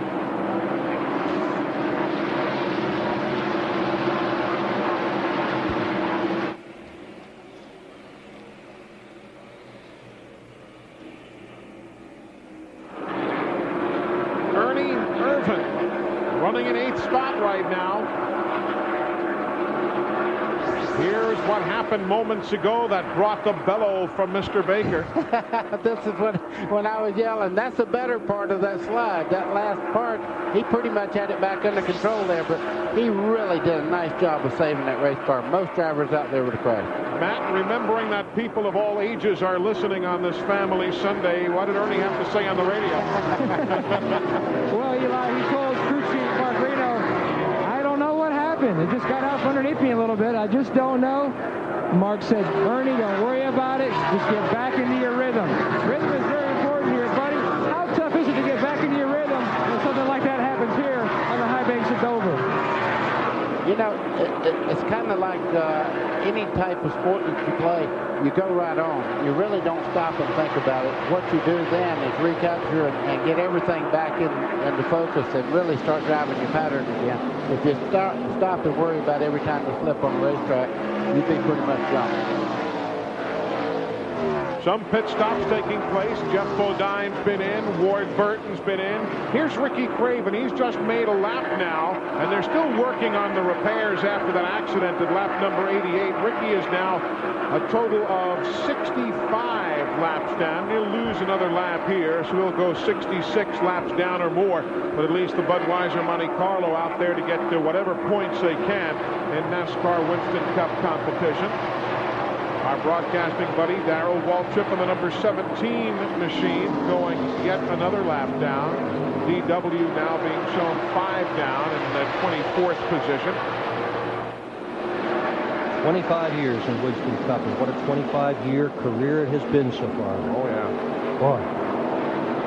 A lot of laughs, a lot of cheers, and a lot of thrills from Darrell Waltrip over those times. He really was, I don't want to say the first media-savvy driver. That might be disrespectful to some. because Richard Petty always respected and understood what the media meant to the sport and gave good interviews. But Darrell really brought it into another dimension, didn't he? He's always had that ability to laugh at himself along with himself and also make the best of situations. So, yeah, he's a tremendous talent on the racetrack, and he's a tremendous asset to a sponsor when he gets out of the race car. That's very important.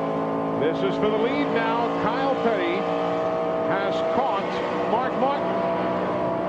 Kyle Petty has gone by Mark Martin. Yes, he is cleared. He gets in line. The spotter says good job at lap number 161. So Kyle Petty takes over as the leader here at the MBNA 400.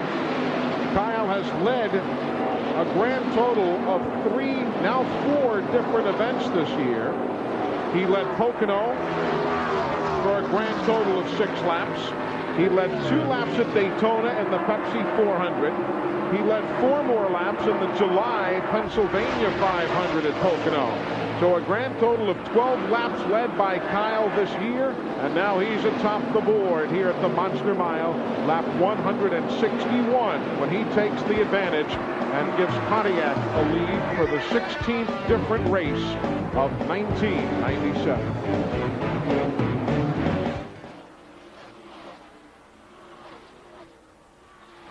Nicely read. Hey, that was good. See, I know something about him I didn't know before. And so does everyone else. That's the idea. Yeah. Yes, ma'am. All right.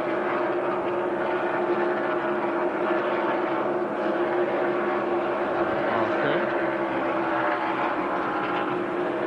Sounds good. Yeah, I have one of these, Doctor. Oh, please, that's why they're here. Well, that's why they call you the doctor. You bring the stuff up. That and water. Look at this. He has not made a tire smoke yet. And won't. Well, look. He said he brave enough to drive it down there enough to hurt the tire. His big problem here, though, is finishing. He's got 9 DNFs at this joint. Yeah. And that's what he's got to be most careful Well, of. when he gets in front, he doesn't have any points. That's right. You know, he's been real good. You know where everybody's missing the point. That's the first year race team out there. Good point. Nobody Good ever point. talks about that. Well, I bet somebody can when we come back. Yeah. Good point. Good lead to you. Oh, that beautiful beat. We'll have plenty of time to do this story. Oh, yeah.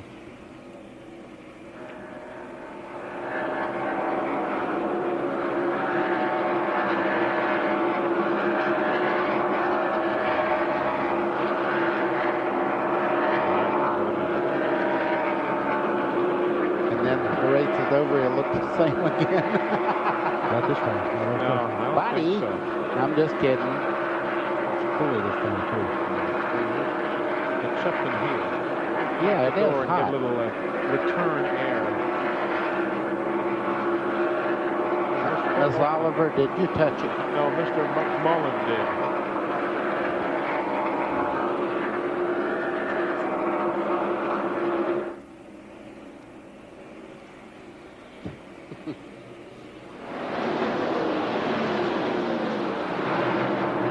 Back at Dover Downs International Speedway in Delaware. Beautiful day on the site of the old State Police Barracks. They tore them down, built the racetrack, and Kyle Petty loved what they've built. Of course, remember back here in '95, that was Kyle's last win when he led 271 laps in 1995, winning from 37. Remember what that day was like, the heat, and he got the oxygen and so on. Of course, things have changed a bit, man Yoakum. Kyle has really gone on a physical fitness regime. He's got a trainer, and things have really come a long way, haven't they? Eli, he vows he'll never see a shot like that again. The next time he goes to victory lane, he wants to celebrate standing up. Over the winner, he hired a football strength conditioning coach in North Carolina by the name of Mark Molden. He put Kyle on a rigorous workout program. His body fat dropped from 21% to 15%. He says, it worked out so well, I put the 43 pit crew on it, and my pit crew, our pit stops both picked up 1 full second. He said, the next time I go to victory lane, I want to spray the winter champagne and standing up, not sitting down. be the day. That's the advantage he has over the number 6 of Mark Martin. And you know something? We shouldn't overlook one major factor here, Buddy Baker, should we? You know, when we talk about Kyle Petty, we never bring it up that this is a first-year race team. What a great accomplishment. I mean, he's putting his team together. They have worked very, very hard.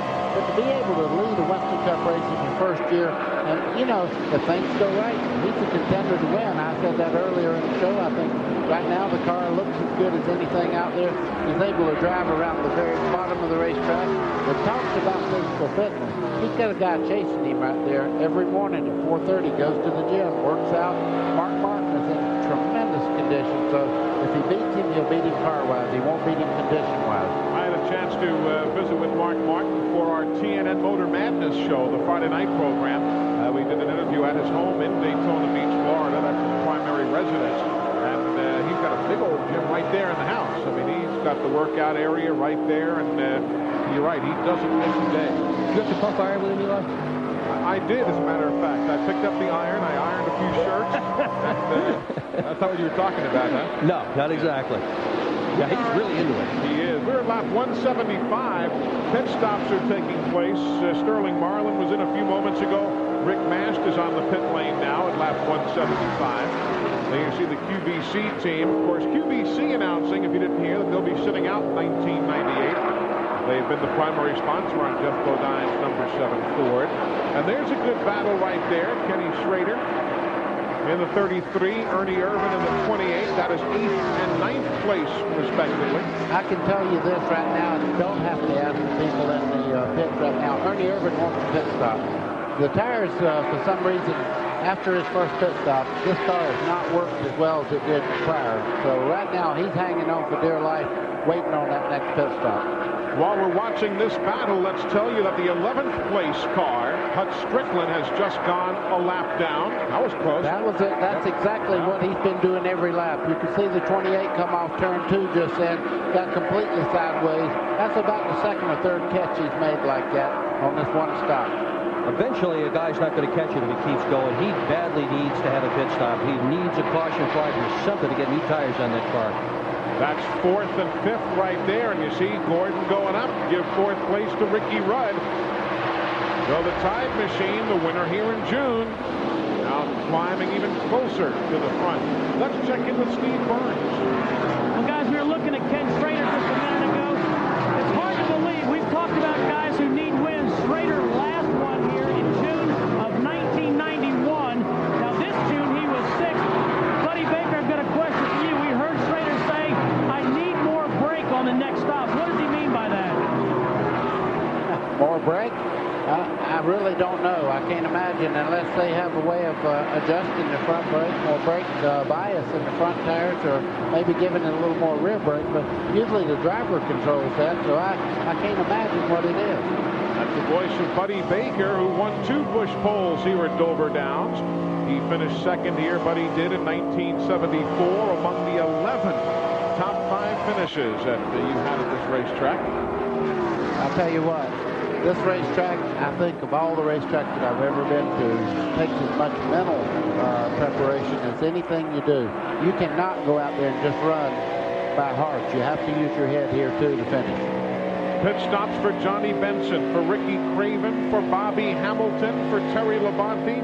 Dick Trickle is in. These stops are at lap 179, 180, and 181. If you're a Ricky Craven fan, after he made his stop, he goes right to the garage area. So the Budweiser machine still not working well after the accident at lap number 88. And Ricky Craven has gone back to the garage. That's the lead. There you see Terry Labonte. He's made his pit stop at lap 179.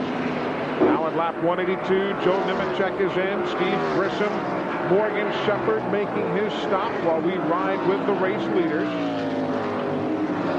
Good battle here. Earnhardt won 6th. Earnhardt takes 6th. They go around Bobby Hamilton, who made his stop moments ago. We're at lap 183. Kenny Schrader in for service. Hut Strickland, who has just gone a lap down in 11th. He will make a pit stop. interesting point here is that Earnhardt is passing cars on tires that are very well used up and very worn. We last got new tires on lap 99. We've got over 80 laps on them, and Earnhardt is running this well. That could bode well for this team at the end of the event. Other folks may not realize through all that's gone on in the last 52 races without a win, but that car, and usually with Dale at the wheel, occasionally not, but that car has now been running at the end of 38 straight races. Nobody else has done that. That's right. Nobody. That's right. Back up front there, Kyle Petty, Mark Martin. The lead swapped around at lap 161. Kyle now today has led more laps than he has in all previous 3 races that he has led this year. He's led 24 laps thus far today. Doubled the amount he led in the 2 Pocono races at the Pepsi 400 at Daytona. A lot of applause for Bobby Kennedy and the crew on that car to have done such a good job of putting it together. Rusty Wallace makes his pit stop. Rusty's in at lap 186. Rusty is now in 17th, being shown 2 laps down. Matt Gilcom's watching. It's going to be a 4-tire stop for Rusty Wallace. They're going to adjust the car with air pressure. It was almost neutral. They wanted to get it neutral. They're taking 1 pound of air out of the right rear tire, and he is down and away. Now at lap 187, Bill Elliott is making his pit stop. As you see the spread there, Kyle Petty, the leader on the left, as we ride with Bill Elliott. Stop at that 94. And now the crew going to work. That's at lap 187. They're closing in on halfway in this 400-mile, 400-lap event. You heard the next time by for 4 tires. Clear.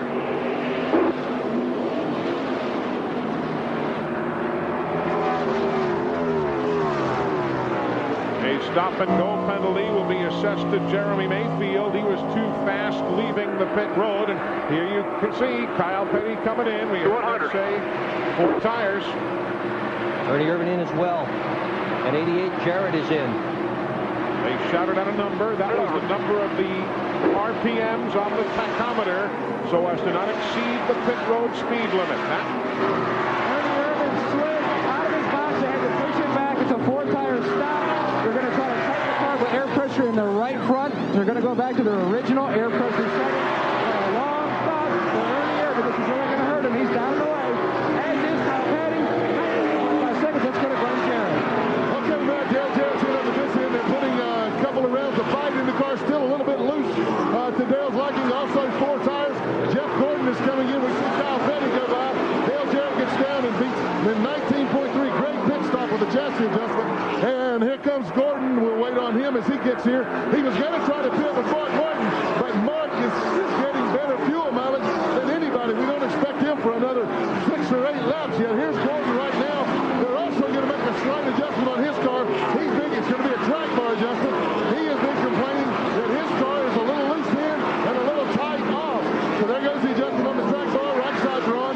They're around to the left. And as I said, we don't expect Mark Martin for another 4 or 5 laps. So it comes down to fuel mileage. He's got him covered.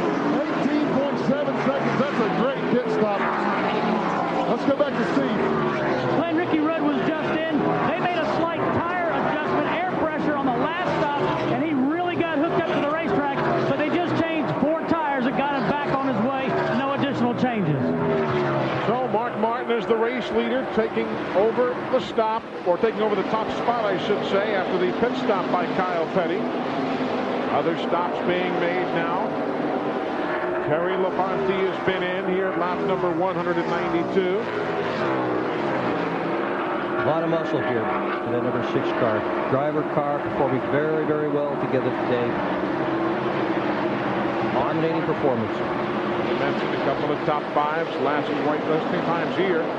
Matter of fact, he has 12 top 10s in his 22 starts here. No wins, but 12 top 10 finishes, 22 visits to the Monster Mile.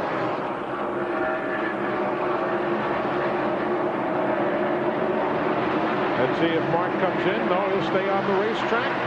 So at least another lap. The crew will await.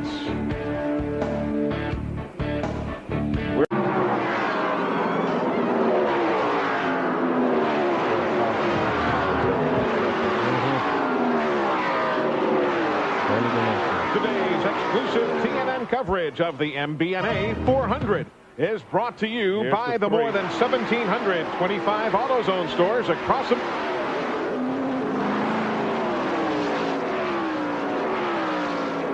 Six is now your leader again.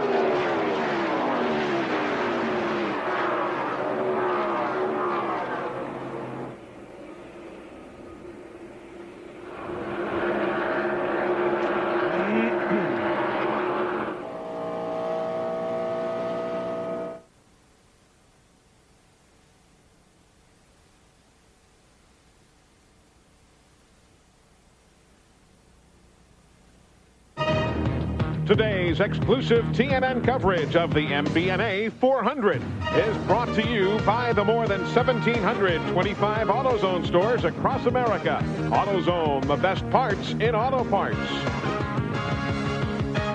And by the Ford F-150, strength after strength after strength. Welcome back. There is the leader, Kyle Petty, as we are coming to halfway here at the Monster Mile. Pit stops taking place over the last few moments. Gives the lead back to Kyle. Rodney Wise from Magnolia, Delaware. The flagman gives them the crossed flags, and we are halfway home in the Mbna 400. Resetting what's taken place at lap 197. Mark Martin was in and Bobby Labonte was in. Dale Earnhardt pitted at lap number 198. So if you're keeping stats at home, Martin led from lap 190 through 197. Dale Earnhardt gets 5 bonus points for leading lap 198. Kyle Petty reassumes the lead at lap 199. We now have 9 cars on the lead lap. Kyle Petty, Dale Jarrett, Mark Martin, Ricky Rudd is 4th, Jeff Gordon 5th, Earnhardt is 6th, Schrader is 7th, Bobby Labonte is 8th, Bill Elliott 9th. Those 9 machines are on the lead lap. Everybody else at least 1 lap down. So now everything is reset for you. Let's go down and check in with Glenn Jarrett. Well, Eli, we were just going to go check with Steve Meal. We know that they made an adjustment on Mark Martin's car. It was a little bit tight. As you said, he pitted on lap 197. He got 5 more laps on that tank of fuel than did either Dale Jarrett. He got about 10 more laps, or excuse me, 6 more laps than Kyle Petty. So Mark getting better fuel mileage than Gordon, Jarrett, and Petty right now. However, a little bit of a slow stop brought him out behind Jarrett on the racetrack. Here's Matt. Boy, you talk about a guy getting great fuel mileage today. How about Dale Earnhardt? 105 laps from the last time he last visited pit road. Larry McReynolds tells him, look, we've got to conserve those tires. We've got to make them last another 100 laps, so we only have to stop one more time if this thing stays long green like it is right now. Now let's go to State Burns. Matt Ken Schrader has worked his way up to 7th. As we said, it's been June of 91 since he won, and that came here. Now, I asked Buddy Baker the question. We heard Ken Schrader say, I need more front brakes. Now, these guys are talking about the next time they come here. I'll guarantee you, Crew Chief Andy Petrie has put that down in his notebook when they come back here next year. You saw a little streamer there. Looks like Schrader might have picked up a piece of debris on the right front of the automobile. There you see some of the pit stops and who did well. Ernie dropped 3 spots. Don Andretti losing a couple. So you're caught up. There's Doc Holliday. Actually, it's Ken Schrader, but the car's name is Doc Holliday.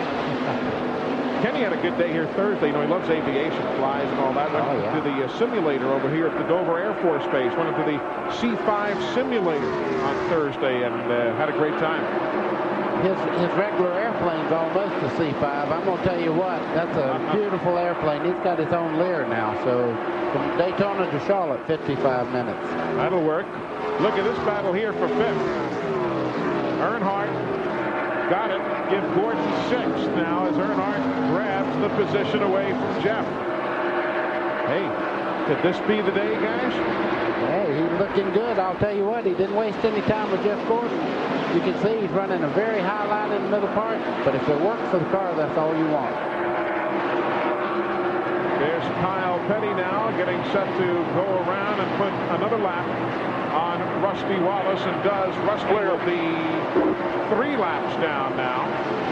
And look at this, Schrader right in front of him. Schrader's best 1997 races have been here and the second Bristol, the concrete tracks. He's finished 6th on both of them. But look at this, Petty's going to put him away. This is 9th place going a lap down, buddy. Eli, the one thing you can't do, you can't block him because he's running on a racetrack nobody else is using. He's a full car length lower. Coming off the corners, you can see right there, much lower. He's up under Schrader as they head down in the creek.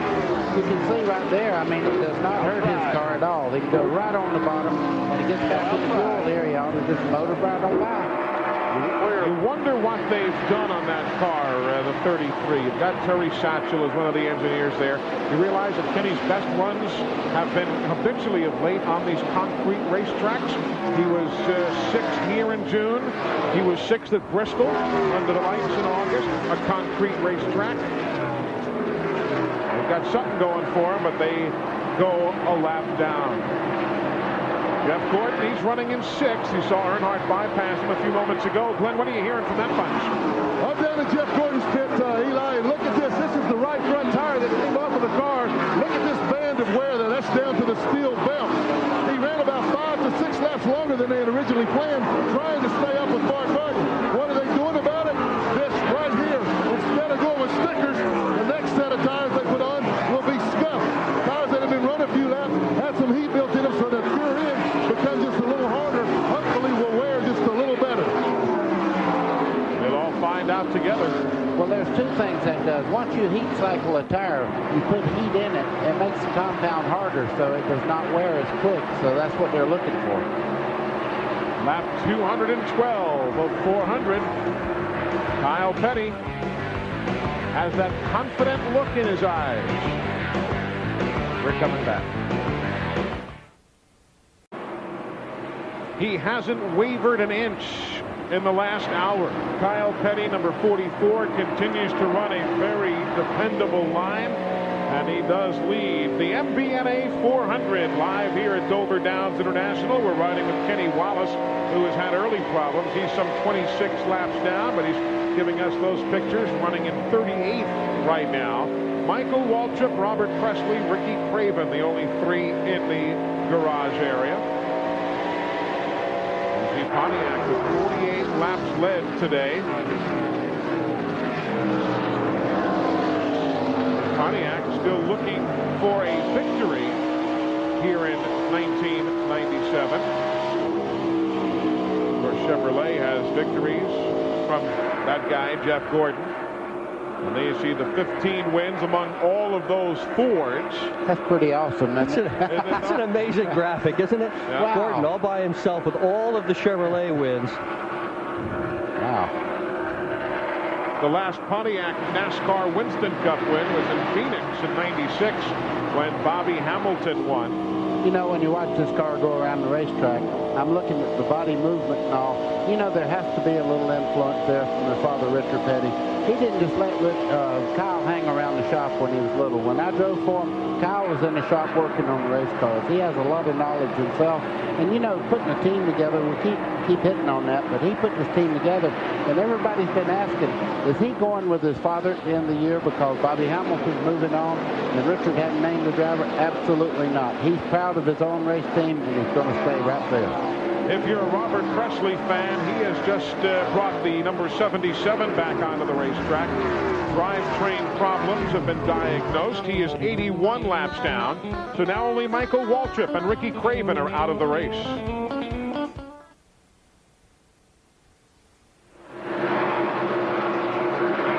It didn't pop, did it? I'm getting low on nose, so I'm gonna back off a little bit. Jesus. Pam?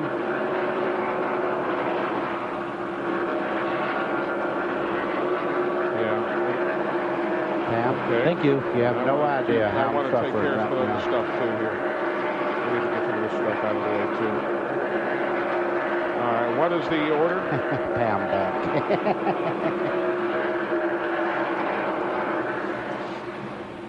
Meanwhile, Do we really have... do you see what I see? Do you see what I see? The 28 has passed the 6, but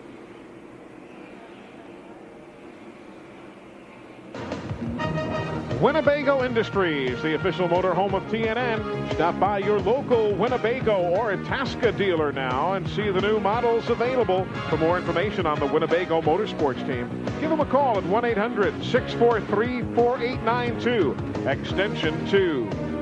This broadcast is sponsored in part by Featherlight Trailers, the official trailers of NASCAR, CART, the IRL, and a major sponsor of the NHRA. Remember to call Featherlight for all of your trailer needs at 800-800-1230 or call them directly at 319-547-6000. Commercial transportation for this broadcast has been provided by Ryder, the official transportation company of Opryland.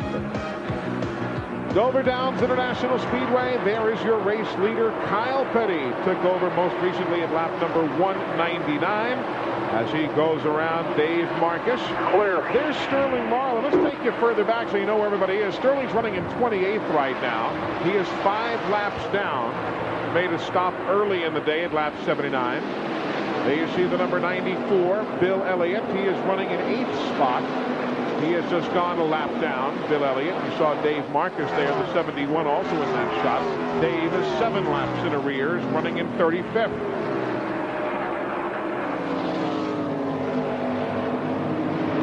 Further back now, you see the combination of Mike Skinner there and the 31. He is running 3 laps down in 17th. The 42, that's Joe Nemechek there with Rusty Wallace in the 2-car right on his back bumper as they head down the back straightaway. Nemechek is 15th and Rusty Wallace is 18th. There's Dale Jarrett, Dick Berger. He's running 2nd. He's had a strong run here today. Very strong run. Steve Grissom next in line, running in 19th. He's 3 laps down. Jeremy Mayfield had that stop-and-go penalty for excessive speed on the pit lane at lap 190, and that cost him. He's back in 22nd, 4 down. There's Terry Labonte. He's 29th now, running 5 down. There's O'Herman. Kenny Wallace. He's had all kinds of trouble today, but you see, that's one thing about the Wallace brothers. They do not give up. He's out there for his sponsors making laps right now. Has no chance of winning, but he's still out there plugging away. He's 32 laps down, Kenny is, after handling problems earlier.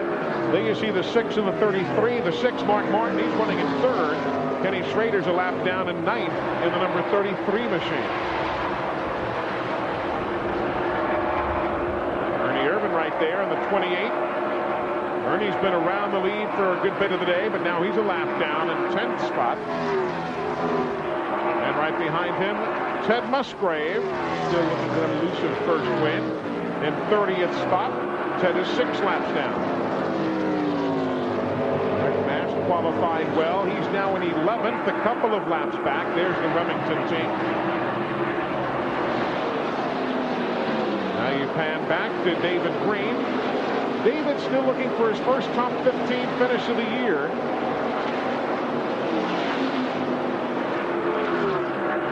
There you see Robbie Gordon. First time ever at Dover today. Yep, 36th spot for him right now. 8 laps down. Gary Bradbury is there, 37th spot. Gary's 11 laps down in the number 78 machine. Good comeback run for them. They wadded one up in a early practice session here. That's their backup car. He and Steve Park both catching the wall here on Friday. There's Ricky Rudd. He's having a good day, buddy, running up there in 4th. Ricky's always very good on a slick racetrack, and the tires seem to be giving up late in the runs, and Ricky Rudd has always had the ability to keep this 10 car right up front. What a good driver when the track gets slick. Saw Dale Earnhardt right there behind him, the black number 3. That's for position. Dale and Rudd battling. Dale Earnhardt's in 5th spot on the lead lap. Right behind him there, Bobby Hamilton, who's not had a particularly strong day. 4 laps down in the 20th spot now. Bobby finished 3rd last week, but has really not gotten a handle on it all day. This is Dick Trickle here in the number 90. You can see the Halig Myers car as he goes down in turn 1. He's in 21st spot after starting 4th, running 3 laps down is Dick Trickle. They'd hoped for a much better day. They finished 3rd in Bristol with that car. I thought they were going to really do some business today, but they haven't. Old EW, 17. 23rd spot now for Darrell Waltrip. And there's Jeff Gordon bypassing him. Jeff is running in 6th position at this stage of the day. The youngster and the veteran. He's on the lead lap, Glenn. Yes, he is, Eli. I've been doing some stopwatch timing down here, looking at the cars on the racetrack, getting an update from the crew chiefs on what Mark Martin, Jeff Gordon, and Dale Jarrett's cars feel like. Gordon is in 6th place. He's only 6 seconds from being lapped by leader Kyle Petty. So Kyle's ever steady laps are closing in on Gordon. Gordon's car is a little bit loose right now. Mark Martin is also reporting loose. It was tight. They loosened it up. Now they got it too loose. And Dale Jarrett reports that his car is tight in the center off. So everybody having problems right now except that 44. He just keeps rolling on. He's rolling on to such a degree that he is now about to put 7th place Bobby Labonte a lap down. And he'll do that right there in turn 4 if he can make the pass. Outside.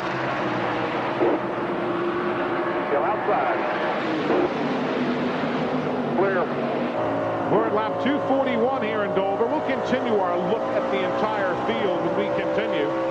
But there you see just the top 6 are on the lead lap. Welcome back, everybody. The Mbna 400 is live from Dover Downs International Speedway in Dover, Delaware. Eli Gold, Buddy Baker, Dick Bergman, Glenn Jarrett, Steve Burns, Matt Yoakum all on hand here at the Monster Mile. Clear. MCI presenting NASCAR timing and scoring across the top of the screen. We are at lap 248 right now. You know, it'd have to be a little disconcerting to look in the mirror and you see Kyle Petty behind you on the straightaway and you go in the corner and he's nowhere in the mirror. He's down lower. He's using the racetrack nobody else is running on. And there you saw Sterling make his stop. Steve, he's always been the first guy in, opening up the next cycle of pit stops. Yeah, exactly, Eli. In fact, looking at my notes, he pitted on lap 170 for 4 tires, doing the same here on lap 248. Sterling, Marlin, and Early. Let's continue our look at the entire field. We were up to Jeff Bodine when we broke away there. And there you see Jeff. He is running a couple of laps down in 12th spot with QVC on the car. Though, as we told you, they'll not be on that car in 1998. The announcement coming the other day. Ward Burton next in line right there. Ward's in 23rd right now, 5 laps back. Car sponsor is sponsoring this event. They have 1,000 people here in the grandstands cheering Ward Burton on. And a bunch of kids from Soapbox Derby Land up in Maine have been brought down by the sponsor to enjoy big league stock car racing. That used to stand for Maryland Bank North America, Mbna, in the old days. Now it doesn't mean anything name.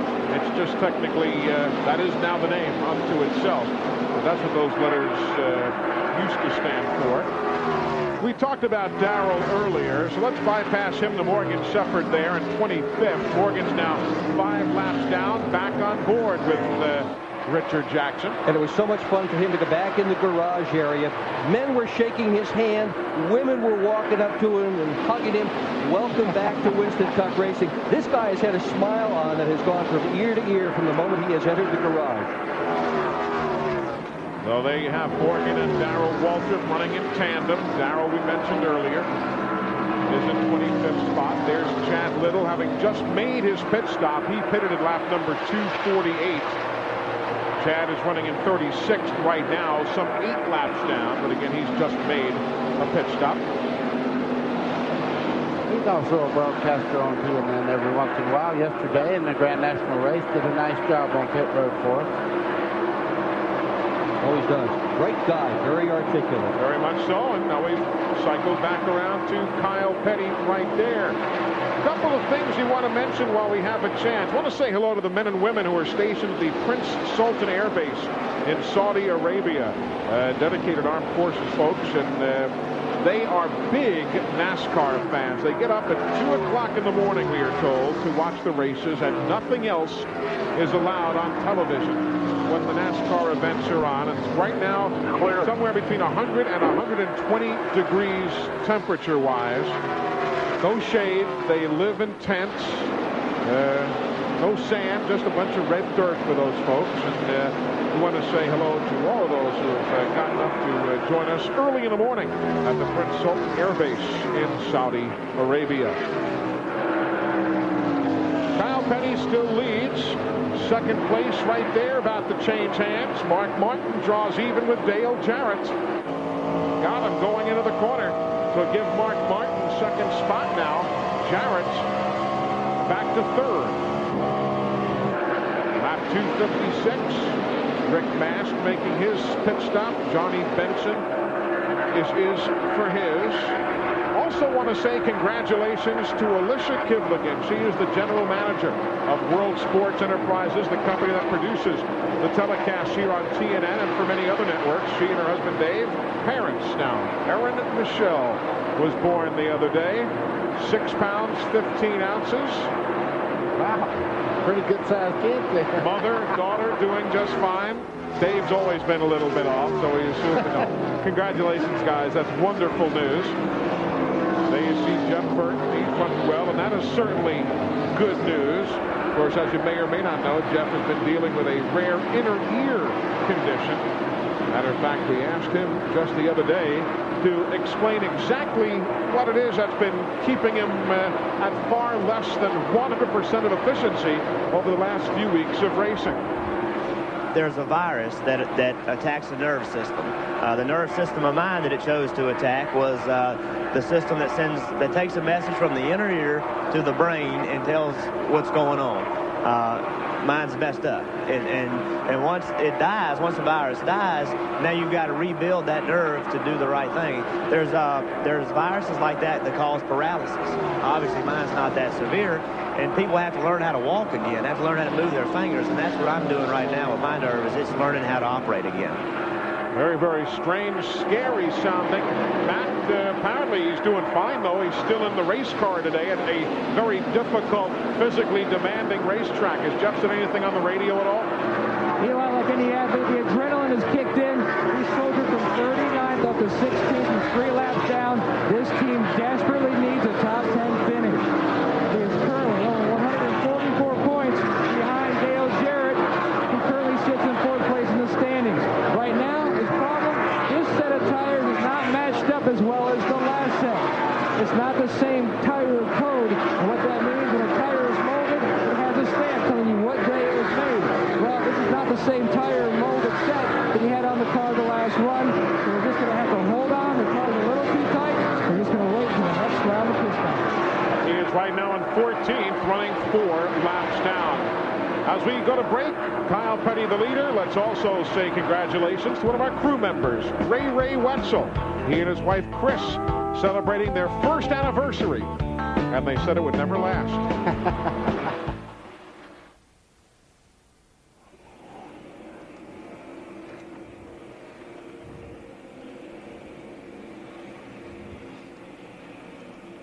All right.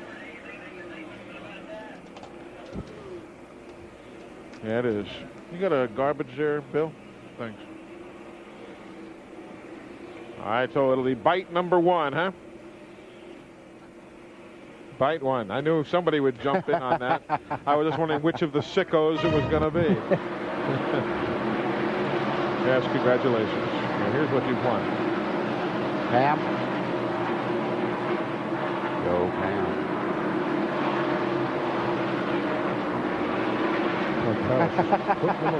Oh, really? She's not there, huh?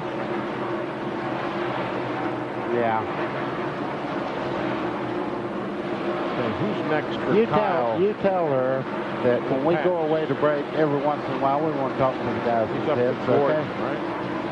Well, yeah. Not right now, but you know, later on. There, he's up to Gordon. Closing in on Jeff. We have to do something. Yes, sir. Dr. Dick's down to 386 pages left now. We're running out of stuff. Dr. Dick. You'd be surprised how much stuff is in that book. Feeling better? I know. More than 186 pages, I bet.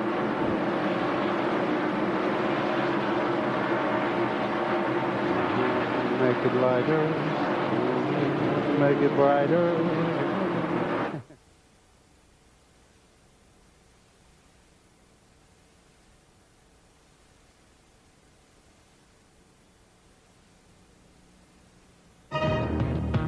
Today's exclusive TNN coverage of the Mbna 400 is brought to you by Napa Auto Parts.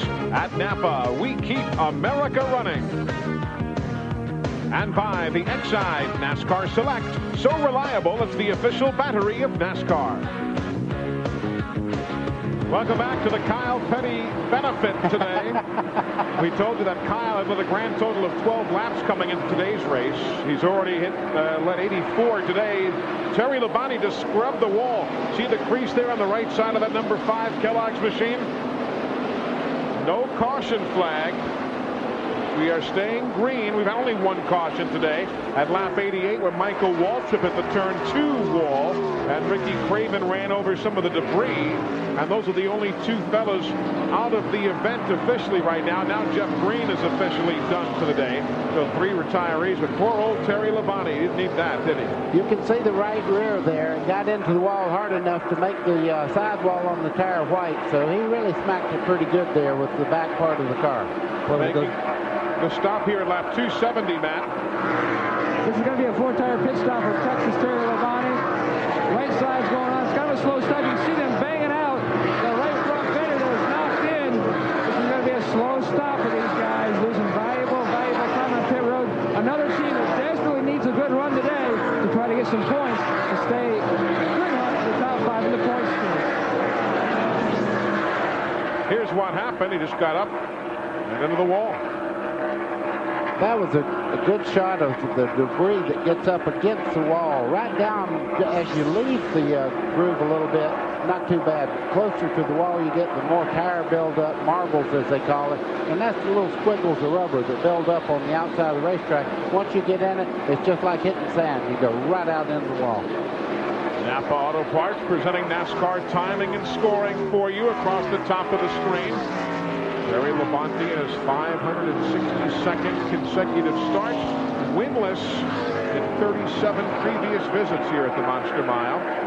There's Kyle. We didn't talk that much about Brett Bodine, and we didn't mention it earlier, but it's certainly worthy of a repeat. They had a sponsor, but just yesterday, guys, you saw him pulling the decals off the race car. Yeah, and you can see right there, I mean, absolutely not the first decal on there. I'm sure that he would love to have a decal on there, but apparently he and the sponsor must have had a disagreement or something, because in the middle of the year, you don't pull your decals off unless something's wrong. So that is now a team looking for a sponsor. As a matter of fact, we talked to Brett yesterday, right after happy hour, and asked him to explain why the sponsor is gone. Well, basically, we just had to make a decision based on a financial situation, and we're trying to get the message out that we're looking for long-term sponsorship for the 98 season and beyond, and actually for the rest of this year also. Hate to see it. Nicest guy going and just having to scuffle along financially. Steve Burns is down there, and he's been following that Brett Bodine story. Eli, he took on a partner, Andy Evans. Not only did they take the decals off the car, the guys on pit road, their team uniforms are the ones worn by Andy Evans' IRL team, Team Scandia. They have USAC patches, IRL. These uniforms actually are made in there. You can see them. They're made in Italy, and you see Team Scandia on the back. So not only did they take the decals off, but they've also changed the uniforms here on pit road. So that's the update from Brett Bodine's team. Now pit stops for both that man, Dale Jarrett, and to Jeff Gordon's pit. Glenn? Well, Gordon comes in. Jarrett's coming in right behind him. Ray Evernham and Todd Perry were talking about it. Rusty Wallace, Robbie Gordon go by. 4-tire change. They're trying to tighten Jeff's car up a little bit. They're also going to loosen Jarrett's car. Gordon is down and away. He has now gone the lap down. He was only 4 seconds from being lapped on the racetrack. They've got the right sides on Jarrett. They're down to the left side now. As I said, they will make some air pressure adjustment to try to loosen his car a little bit up in the center of the corner. A little bit of trouble in the left rear here. Down and away. That wasn't one of their best stops. Ernie Irvin has been in. Jimmy Spencer has made a stop. Kenny Wallace, Mike Skinner pitting. All of this under green at lap 276. If you're just joining us, we have had only one brief caution at lap number 88. Otherwise, clean and green as Kyle in the 44, Kyle Petty, continues to lead. Other stops now at lap 279, including John Andretti. He is in. I'm watching that car go around the racetrack.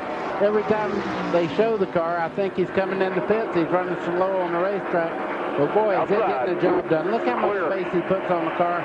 He goes by him and he puts 5 car lengths on him in one corner.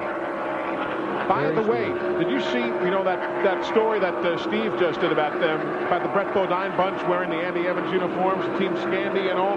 Interesting. You remember when the Indy cars ran here back in 1969? Remember that, Dick? Yeah, they said they'd never come back. No matter what, they'd never come back. Interesting story in the local paper. Dave Bonner wrote a piece in the Delaware State News the other day saying that Leo Mel, the executive director of the Indy Racing League, and the series driver Scott Goodyear were here at Dover a couple of weeks ago, and according to the article, looking at this racetrack as a possible site for an Indy Racing League event. And they could do it now as well. It's been a long, long time, over 25 years since Indy cars have run here. The cars have changed. The racetrack has changed. An interesting series. I bet they draw a good crowd here. Here we go. It was not a definitive deal, but that they were here, according to Dave Bonner, just checking things out. All right, let's see what Kyle's punch can do. This pit stop at lap 282. He is in. So's Ward Burton. Mark Martin takes the lead. Let's see how the stop goes. The pit road. Kyle Petty says this car is running well. Don't make any chassis adjustments. It's going to be a 4-tire stop. They just want to hurry up and get him out. Good stop for these guys. You also saw the swap of position on the racetrack there as Earnhardt got around Ricky Rudd. Earnhardt is now third. Mark Martin is the leader during green flag pit stops.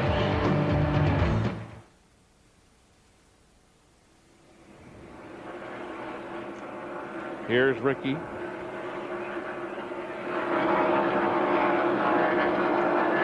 Yeah, I appreciate that. I didn't have a chance to get that in. I'll get it in later. 17.6. Yeah, they're pretty new. They've never been in the lead like this before. That crew. There's something about being in the lead, though, that pulls every trigger. Well, no, it's just... No, you're just not having a good caution. We're having no cautions. And that's the big story, Pam. I mean, we've had one little teeny caution, and that's just, that's nobody's with anybody. Pam, you're just not being all you can be. I know. Well, we're just lucky. We're very lucky we have Eli out there. He can at least keep something going. Oh, yeah, we can always got stuff to talk about.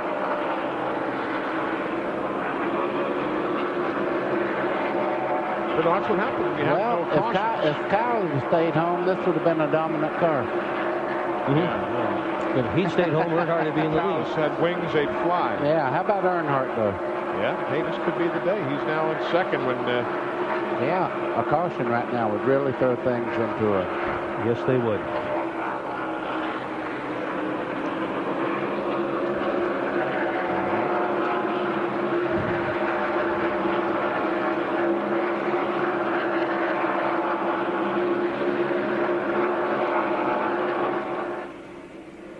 You got a feel for Brett, you know? Yep.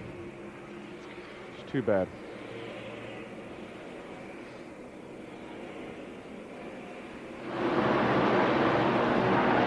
Mark Martin is the race leader, having taken over the top spot upon the pit stop of Kyle Petty at lap 283. Of course, Mark has led a number of times already today. There you see Ricky Rudd in the 10, around David Green. Haviland points as they run right now, brought to you by Haviland Formula 3 Motor Oil. Add more life to your car, and that's how everything is running at this very moment. Ricky Rudd was in for his stop, Steve, at lap 283, and that will place him now in 6th position. Yeah, Eli, I talked to Danny Marsburn, one of the tire changers. You know, they're hooked up pretty good. Matt Yoakum was talking about how well Kyle Petty was running. I don't know if Ricky's got anything for Kyle, but they, again, are not making any adjustments, just bolting on 4 good years and getting him out. They had an excellent pit I don't think Craig Breedlove and Art Arfons have anything for Kyle Petty right now. And those are the guys going for the world land speed record that held it for many, many years. Darrell Waltrip making his pit stop. You know, Kyle is probably known as far as straightaway speed, probably not any faster than many other guys. But boy, the handling today is just unbelievable. Well, it is, and there's just been a rule change on the Pontiacs to give them a little more downforce. They have a little more rear spoiler, a little more front valence, and he's made the best of it. He's found out how to balance this car, and it's paying off right now. And, of course, straightaway speed, I guess, is quicker because he's getting off the corners so much better, but I think you know what I mean. Yeah, he's also got a unique strategy here, a unique style. A lot of guys will charge the corners here, and Kyle Petty goes in relatively easily, and as a result, he can stay down a little bit lower. Some of those guys that charge the corners, by the time they get to coming out of the corner, they got to get back out of the gas again. But Kyle doesn't have to do that. He gets in so nice and smooth, picks up the gas nice and smooth, and powers out. It's a nice line that he's running here today. Ernie Irvan, he is running in ninth. However, he is a lap behind the fellas he's running with right there. Well, without even looking at his car, it's not happening. Ernie Irvan's really having a time in the center part of the corner. There's quite a few of the front runners really eating him up in turns 3 and 4 because he goes almost up into the very gray part of the racetrack. You can see him right there. He's in a lot of trouble. We told you when Kyle pitted, Mark Martin took the lead. Dale Earnhardt also moving up in that exchange, as he now is running in the second spot. There he is with Dick Trickle, fourth place starter right behind him. Trickle is now in 20th. Earnhardt running in second. Terry Labonte back on the racetrack there, the number 5, after many laps of repairs. He is 13 laps down, and 35th Terry is, after tagging the wall earlier, but not bringing out a caution. Yeah, you wonder about Earnhardt in his 1997 season. Incredibly, he has just 3 top 5s in 97 to this point. Now, if you looked at last year, he had 11 top 5s to this point. Take a look at the races led. He's led 5 to this point this year. Last year, 14. So it's been a tough 1997 season for Earnhardt, but he is running well now. Let's see how far ahead Mark Martin is. It is actually 10 seconds. What's going to... Well, he's in pit. He just came down pit road. We were going to show you what the 10-second looked like, but here comes Mark Martin. That is going to give the lead again to Earnhardt at lap number 296. Dale led 296. Earnhardt also led earlier at lap 198. Joe, about 100 miles ago. Glenn? Okay, guys, Mark Martin brings it in, and they ran to lap 296. Now, here's the strategy. Steve Neal just told me they will not have to make another stop. Only this car and Dale Earnhardt and possibly Bobby Labonte can go the rest of the way.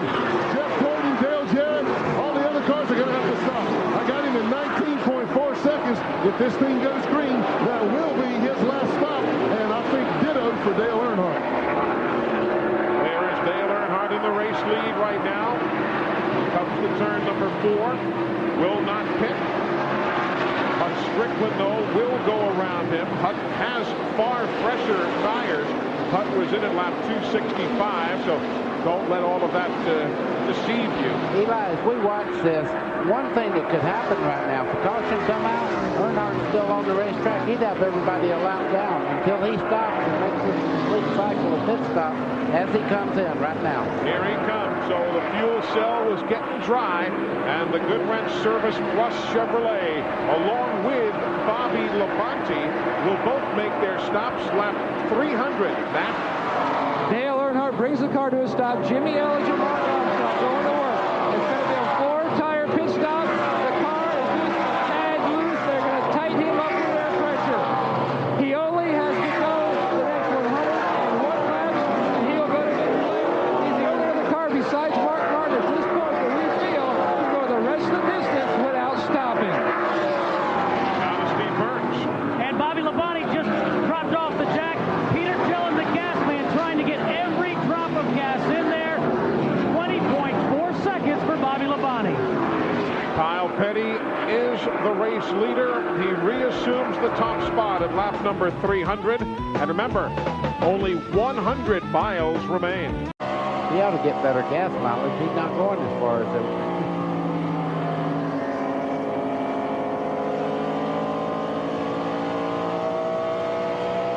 can add to that. 3.9 seconds. And I can add to that. Earnhardt's 22 seconds back. You guys must realize one thing. That's fine. One thing. It's almost a whole lap. The lap is 23 seconds. You got it. All right, that's fine. I got no problem. We got a point. Quiet.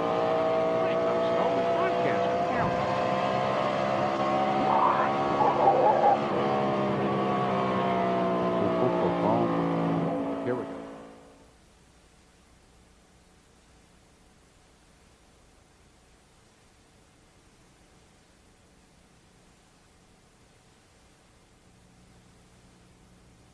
Brought to you by Gladiator and Universal Luxury Vans, the official vans of tracks, teams, and drivers throughout the NASCAR world. Call 1-800-445-2825 for a dealer near you. High above Dover Downs, a beautiful day here on the Delmarva Peninsula, Delaware, Maryland, and Virginia. The camera shot you're seeing, courtesy of Durashine, Advanced Auto Polish. Just wipe it on, hose it off. Durashine, now available at Pep Boys, Western Auto, Kmart, and Target Auto Stores. There's Dale Earnhardt moving to the inside of Jeff Gordon. Crowd just heating that up for 5th spot right there. That pass being made in the corner. Earnhardt was about to go a lap down to Kyle Petty a bit ago, and all of a sudden has just turned up the wick and has pulled away. Yeah, he has. He's managed to move some good distance between himself and Kyle Petty. Now has gotten around Gordon and looking at Ernie Irvan right ahead of him. Earnhardt running very well here in the closing laps of this event. We're at lap 313 of 400. You know what I'm thinking, though? He is running so very hard right now, trying to stay in the lead lap and not let Kyle Petty close in on him. You can see him putting away the 28 there of Ernie Irvan down the back straightaway. He's running so hard right now. How much tire is he going to have left near the end of this 100-lap run? Good point, buddy. Only 6 cars on the lead lap. Kyle Petty, Mark Martin, Dale Jarrett, Ricky Rudd, Earnhardt, Gordon. That's it. Those 6 on the lead lap. And, you know, the real story here is that we've only had 1 caution flag. This is turning into a most unusual event, even for a racetrack where unusual events are kind of standard operating procedure. I mean, this is the home of the bizarre. Strange, unusual, unpredictable things happen here at Dover, and we are seeing another race that's like that. Just 1 caution flag so far. Reminds me of New Hampshire. We went about 3/4 of the way through the race last week. Not one problem. All of a sudden, we had a caution, and it was just chaos from there to the second place. If you're curious, we had a caution-free race here back in 1971. The old Mason-Dixon 500, as they used to call it. It was won by Bobby Allison, and that race was caution-free. So, although this is unusual, it is not precedent-setting. By the way, speaking of Bobby Allison, you see that great note? He's going to be inducted into the North Carolina Auto Racing Hall of Fame. Ceremonies to be held on January the 31st. The inaugural inductee was Richard Petty, and now Bobby, who's 3rd on the all-time win list, has 84 victories. He's going in. And, buddy, I see you are being given yet another honor, the Talladega Walk of Fame. You're going to be enshrined there in the month of October. Well, thank you very much for that, Eli. I'm very, very happy for it. But let me tell you something. Bobby Allison, let's go back to that. He ought to be in the personal Hall of Fame if anybody has ever sat down in a racing seat. He is a person that I want to see back in the sport, very active again, because we all love him around here, and not seeing him in the garage area is just not the same. You see where he was hospitalized the other day? He was bitten on his legs by a Rottweiler. I'm serious. A what? A pit bull Rottweiler. They're probably the same. I'm sure the folks who are far more knowledgeable than I, but he was bitten by a Rottweiler dog. I want to say it happened in Baltimore or somewhere. Yeah, you can't imagine what could possibly happen to that poor guy next. Unbelievable. I know it. But Bobby B just fine, but congratulations on that induction to the Hall of Fame. Now let's set it again here. 81 laps to go. Glenn, let's reestablish what we're looking at as far as fuel situation, particularly among the Kyle Petty's, Mark Martins, Dale Jarrett's, and so on. Eli, Mark Martin is the key guy. As I told you, Steve Neal told me they will not make another pit stop if this thing goes green. So he will be able to go the rest of the distance. I'm watching him on the racetrack. He's slowed down a little bit, trying to conserve fuel. Meanwhile, Jeff Gordon, who right now is only a second and a half from being lapped by leader Kyle Petty, will have to stop again with about 20 to go, as will Dale Jarrett. So those two cars will have to make one more stop for a splash and go. Here's Steve Burns.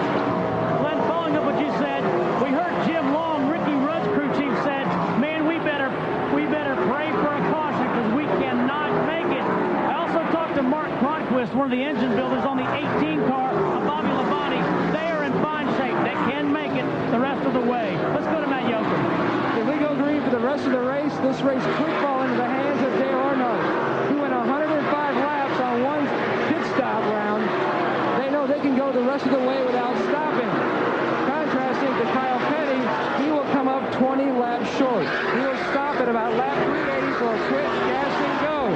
So it's good news for Earnhardt, bad news for Petty. But the bad news for Earnhardt, Mark Martin can also go to the distance as well. Again, the difference there, Kyle pitted at lap 282. Earnhardt pitted at lap 300.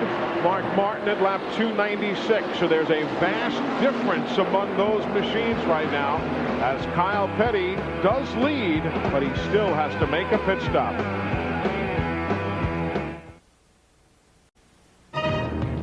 Today's exclusive TNN coverage of the Mbna 400 is brought to you by Peerless Faucets, the do-it-for-yourself faucet. And by Rogaine, the only product medically proven to regrow hair for men and women. There's Kyle Petty. And I know that Kyle Petty likes to play video games, and if you're a racer like he is, you're going to enjoy checking out TNN Motorsports Hardcore 4x4. It's for the Sony PlayStation and the Sega Saturn system, and it's in stores now. They got all sorts of fender crunching, wheels busting, doors flying off. The game is really very realistic. If I want to check it out, Hardcore 4x4. You can also get information on TNN's website at www.country.com.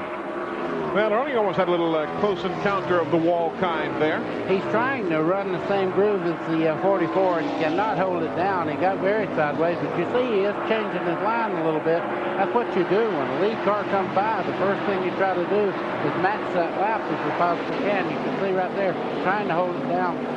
That's a totally different groove than he was running a while ago. He was almost going out of the racetrack. He was going to New York and making a left back down the back straightaway a while ago, but now he seems to have the car a little bit lower on the racetrack, but he can't hold it down there. You see it scoot right back up.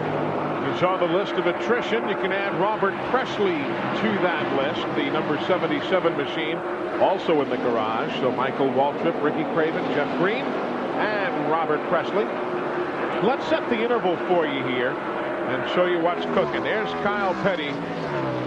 He is the race leader.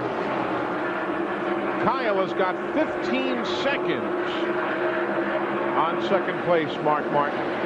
We'll get him at the line, starting the clock right there. It'll be a while. Be patient.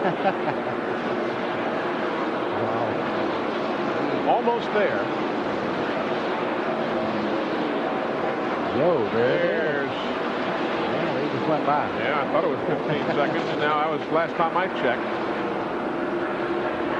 25 back to Jeff Gordon. So it's 15 seconds to Mark Martin. And there's Kyle about to lap 6th place now. Incredible. Usually when the track gets slick, Jeff Gordon motors by everybody. But Kyle Petty is making this look very easy today. Look at this car right on the bottom. Jeff Gordon's trying his heart out, but he cannot fend him off. Now watch the reaction from the crowd and listen in. 10 wins this year for Jeff Gordon. Now you're clear. Listening to Kyle's radio. What Jeff will do is get a good run down the back straightaway because of the high line. You see him pull almost a car left back. And here comes Kyle back on the inside. Jeff will sweep up right there. He'll close right back in on him. And to put him a lap down. Outside. Gordon's fighting back very, very hard. Does not want to lose this lap. Well, it's just a matter of time. There's a song about just a matter of time. What Kyle has to do right now is not heat his tires, trying to run in and run as hard as Jeff's using that higher line. Right here is where he makes his time. Up goes Gordon. Ray Evernham, the crew chief, looks on. Oh, he got in the back of him. Got in the back of him. Keep digging, keep digging. Look at the reaction of the fans. Keep digging. Not too good. The crowd here booed Gordon roundly when he came around for driver internationals. They did not do that. Okay, just do what you got to do. With Kyle Petty. Let's just kind of listen in here for a minute and see what Kyle and them are talking about. Take it easy. You still got a big lead. 10-4, don't worry. You heard Kyle say 10-4, don't worry. Still has 15 seconds on Mark Martin. If you're just joining us, Kyle Petty, the 44, is the leader. He's trying to put 6th place Jeff Gordon a lap down. That's what you're watching right now.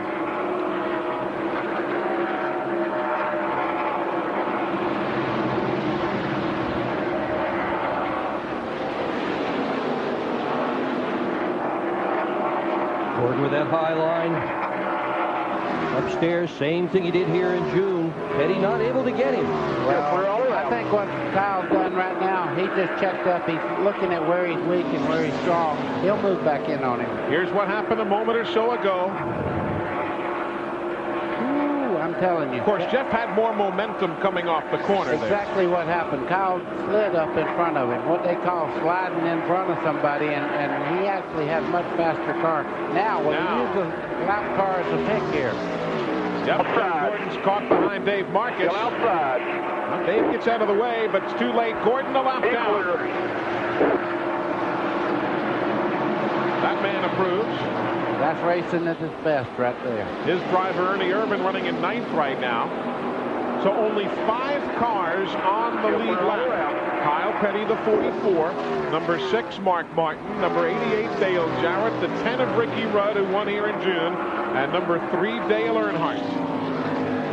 You can see now that he cleared Gordon, he's got some 6-7 car lengths on him. It don't look like it from that shot. That's a pretty good little lead he has on him going down into turn 1. Now, ahead of Kyle Petty, you see him there on the left of your screen. Only about 3 seconds ahead is Dale Earnhardt. There you see Earnhardt right there as he works into turn number 3. He is only about 3 seconds back of that man right there. So right now Kyle Petty has his sights on trying to put Dale Earnhardt a lap down. We are at lap 345. 55 laps to settle it.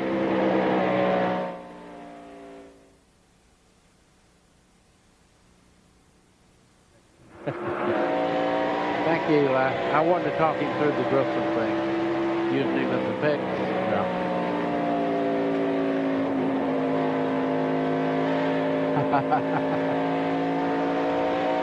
This race needs a caution. Well, it's going to remove our who can make it fuel through the deal. finish. Yeah. See, right now, Kyle Petty cannot make it.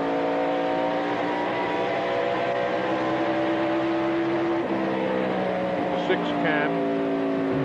Yep. Right now it's 6 and 3. 18. But he's a lap down. He's 2 laps down. Yeah. 50 laps, 50 miles to go. Kyle Petty putting another lap on Bill Elliott. Right now only 5 cars on the lead lap. Kyle Petty. Mark Martin, who does not have to stop for fuel, but Kyle must. Dale Jarrett has to stop for fuel. He's in 3rd. Ricky Rudd, he's in 4th. He has to stop for fuel. Dale Earnhardt running in 5th. He can go the distance. As for Jeff Burton, bothered by the inner ear problem, there he is running 13th. He is 3 laps down. Here's his crew chief, Buddy Parrott, with a special look at his race team. This all brought to you by AT&T. It's all within your reach as Buddy Parrott talks about the Exide racing team. We started this team. It's a 1.5 years old. Bobby Hudson, my shop foreman, made a big commitment, moved his family from a home place down in Gibson, North Carolina, and moved up to the Lake Norman area, 5 minutes from the shop, matter of fact, and he was traveling an hour and a half. But that's the kind of commitment that these guys are making, and it's paying off. there's been a lot of race teams that we call it the swinging door kind of a situation, but we've been real fortunate, and I think that's why we've been successful. All the guys work well together, the shop guys. I just hired 2 fabricators in the shop. They're getting ready to build the new Tauruses for next year. It's going to take a lot of teamwork. And that is the AT&T Teamwork feature, brought to you by AT&T. It's all within your reach. Ernie Irvan on the pit lane for service. So too Jeff Bodine, Matt Yoakum. Ernie Irvan couldn't hold on any longer. He finally had to pit for 4 tires. The car was all that he could handle. It was a little bit loose. Mark Mbna said, try to stay in your line as low as you can. But he said it just was almost getting off underneath me a couple times. So he finally got her in, as did Jeff Bodine. Well, those stops at lap 353. Bill Elliott also in, and they all took 4 tires and fuel with just a little bit of race left to go. Again, if you're just joining us, 1 single caution flag. That has been it. And that accounts for the fact that we have just 5 cars on the lead lap. That and the dominance of that car right there, Kyle Petty. You see him closing in on Earnhardt right there. Dale is now in 5th position and is almost a lap down. Well, Earnhardt had to go as hard as he possibly could, hoping for a caution for it to pull right back on the backside of the 44. You can see he used his tires up. The consistent laps that Kyle Petty's been running, they're paying off right now. He's closing in on Earnhardt. And when he gets there, there's nothing that Earnhardt can do about it. But remember, Kyle is going to have to make a pit stop while Earnhardt does not have to. So Dale will get back on the lead lap. And if everybody is telling us the truth, right now it looks like this race would end with Mark Martin in front of Dale Earnhardt, because that's how they're running on the track, and those are the only 2 who would not have to make a stop. Bobby Labonte is 3 laps down and is running in, at this point, 7th spot. He's the only other team that claims it can go the distance. See Ernie. Now remember, he's made a pit stop. That's why he was able to blow right around Kyle. New tires are like Superman medicine. I'm telling you, you can see he can run anywhere he wants to on the racetrack right now with new tires. Quickly, Matt Yoakum on pit road. The problem with Dale Earnhardt, this set of tires is not matched up as well as the last set. They tried to tighten him up a little bit, and they've gone a little too far. He's just trying to hang on. Now let's see what Kyle can do. This is to put 5th place a lap down. You know, you were talking about straightaway speed. You can see Kyle Petty does not have an advantage on anyone on straightaway. They can all run with it down straightaway, but boy, is he great in the corner. Now Jeff Gordon is going to make his pit stop. Gordon was planning on stopping it with roughly 20 to go. He's stopping now with 39 laps to go. Lap 361 on the board. Here comes the DuPont Chevy. There's Kyle still trying to put Earnhardt down. Glenn Jarrett's watching Gordon stop. Guys, the strategy here is the chassis was so bad on Jeff's car, they needed to make a stop to make an adjustment and to put on right side tires. He's down and away. It only took about 5 more seconds to put those tires on than it did to splash it with fuel. So that's their strategy. They were getting out on the racetrack. They're trying to make up some ground. And Dale Earnhardt now goes a lap down. So only Kyle Petty, Mark Martin, Jarrett, and Rudd remain on the lead lap, closing in on the finish.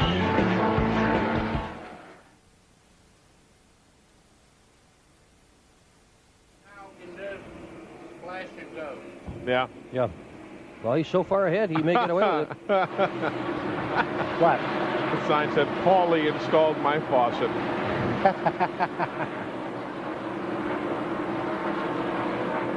Right.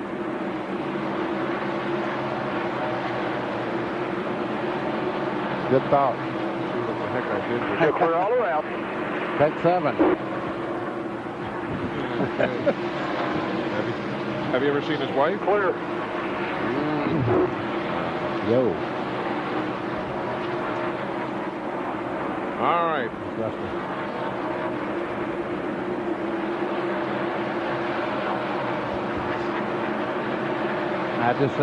We were just talking about that. If he builds up enough lead, he can do that. Yeah. You know, with 10 to go, he's certainly going to make it. But what these guys now have is fresh tires running very, very They're running much quicker. Yep. It's over a second a lap difference, fresh tires. Well, look at that. Yeah. Yeah, I mean, we just Dale Jarrett.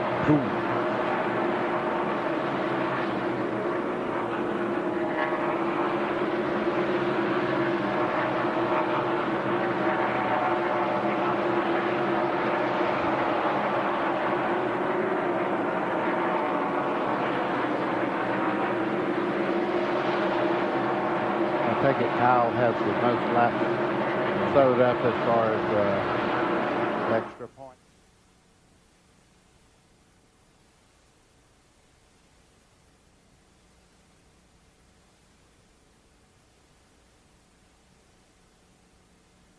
Race fans, you make the call. New LCI residential long-distance customers receive 30 minutes of free domestic calling and the World Card Plus calling card featuring participating NASCAR drivers. Don't delay. Call now, 1-888-TEAM-LCI.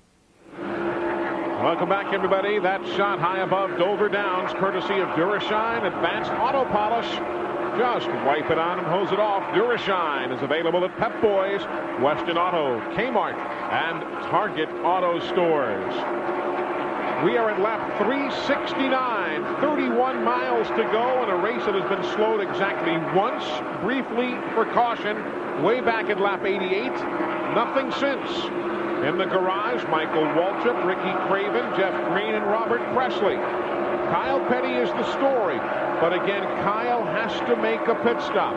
Mark Martin is 15 seconds behind him in second. Mark will not have to pit. You'll see across the top of the screen, MCI bringing you NASCAR timing and scoring. You'll know exactly where everybody is. Eli, 15 seconds. That's a little more than a half a lap right now that Kyle Petty has for a lead, but when he slows down to come down pit road and gets back up to speed, there's no way in the world he makes a stop and Martin doesn't, that he can beat him. Even for a splash of fuel, it would take you far more than that. Just the slowing down and the speeding up. Now, here comes Dale Jarrett. He'll make his stop at lap 371. Also, Glenn, a little bit earlier than we thought he might come in. Most folks are saying lap 380. Absolutely, Eli. He also needed a chassis adjustment. They're going to put 4 seconds of fuel in the car and also add a couple of rounds of bike to it. So here we go. We're going to clock the fuel, and I got started a little quick there. But he's down and away. It was almost exactly 4 seconds. 4.7 seconds is the stop. So they did what they wanted to do. Now, I want to show you this. If you can take a look at my camera, I'm down at Mark Martin's pit. They're talking about a possible power steering belt problem again. They say he's not going to have to come in, but they got a guy standing ready with the belts on pit wall just in case. But Mark is not going to fight it. He's going to be able to manhandle that machine if necessary. But Kyle Petty still leads. 26 laps to go.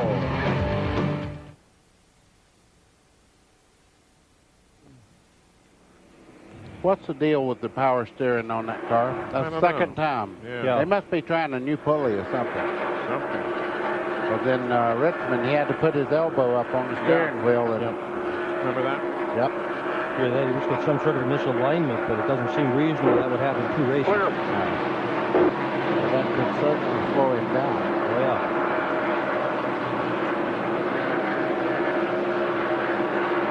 We're all around. That was worth the price. Believe me. Good. God, that's good. Right. Ice cream. Yeah, man. We had strawberry ice cream. I did. And he had chocolate chip cookie dough. I know. Eddie Martin Rudd. Trying to play the challenge. Does Rudd have to stop? Rickety must stop, yes. Will he do a splash and go, or will he take a tire? At this point, you got to do splash and go. You think with 24 laps? I would. Yep. I would take the shot. I just cannot believe we haven't had one caution. It's just insane. I mean,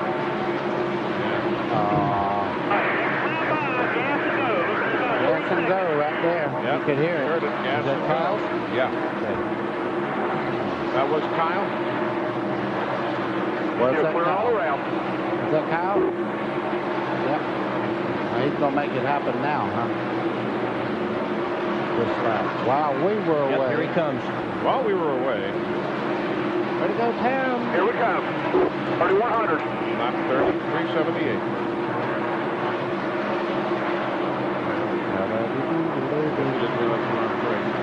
Cut it over. 378. Here's Mark. Mark's coming. And then some. We're all the way. Watch the speed. Gotta do what you gotta do. Thank you. 3.2.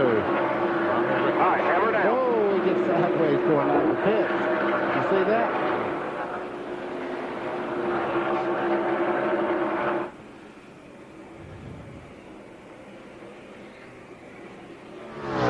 Kyle Petty has been leading the Mbna 400, but pit stops were imminent. And a 3.2-second stop for Kyle Petty has handed the lead to Mark Martin. We're going to let Kyle get up to full speed. We'll set the interval for you on the racetrack, but Mark Martin has a comfortable advantage. Well, right now, Mark Martin is a full half a lap ahead now of Kyle Petty, and I don't think he's got the time to close in on him. Ricky Rudd is in second, 6.5 seconds back. The assumption is this number 6 car will not have to pit again, and if he does not, boy, what an advantage that fuel economy will have proven to be. It is 12.5 seconds, 12.53 seconds, the advantage from Martin back to Kyle. Remembering, too, that Rudd has to make a stop. He's in second, but Earnhardt can stay out there. If everybody's been telling us the truth, you could be looking at a Martin, Earnhardt, Kyle Petty finish in 18 miles from now. There's Kyle.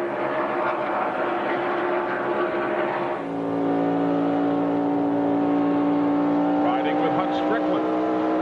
Well, that was one gas stop you knew he didn't want to make. If there was any way he could have stayed out, if they even thought there was worth a chance, they would have. It was as good as possible. You ride with Hut Strickland in 18th spot. Only 3.2 seconds. You can't stop any less than that. They had a nice stop. Everything went well. The race has gone well. Everything has gone perfectly for him, except they kind of needed one more caution flag. Kind of needed one, I guess. Hey, it's not over. Nope.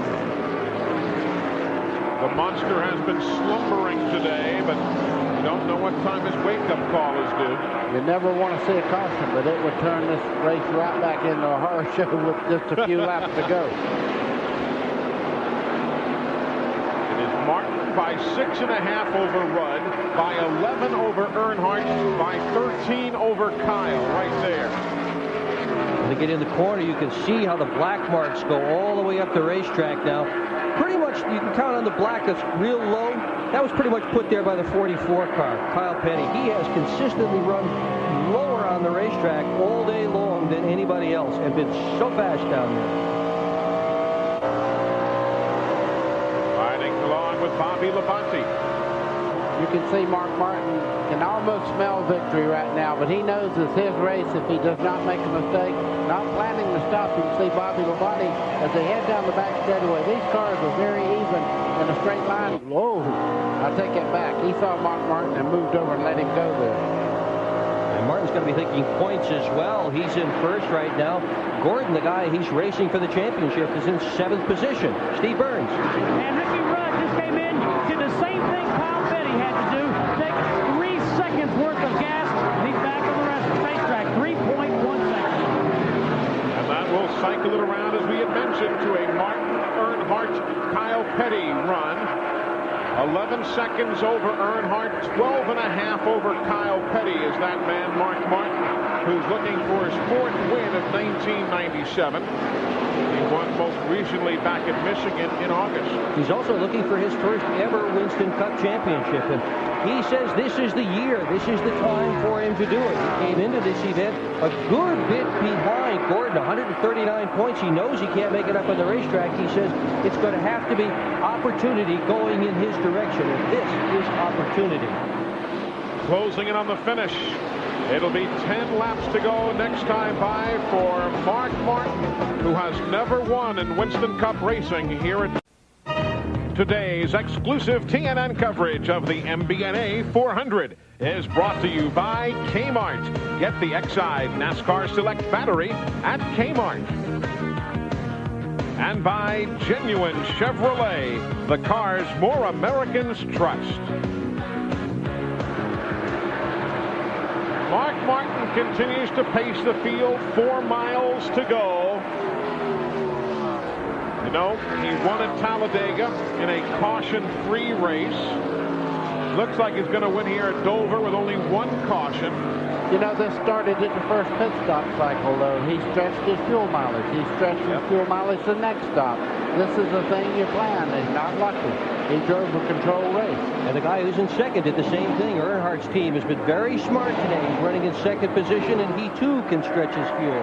Mark Martin stopped at lap 92, but then he started stretching at 105 laps, 106 laps. And that is all paying off for him here down the stretch. 2 laps to go, and he will let Bobby Labonte go by at this point.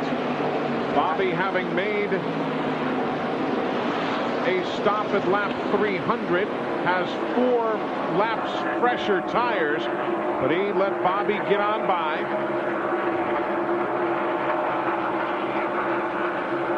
Earnhardt in second, about a half a lap back. Kyle Petty in third, led the most laps today.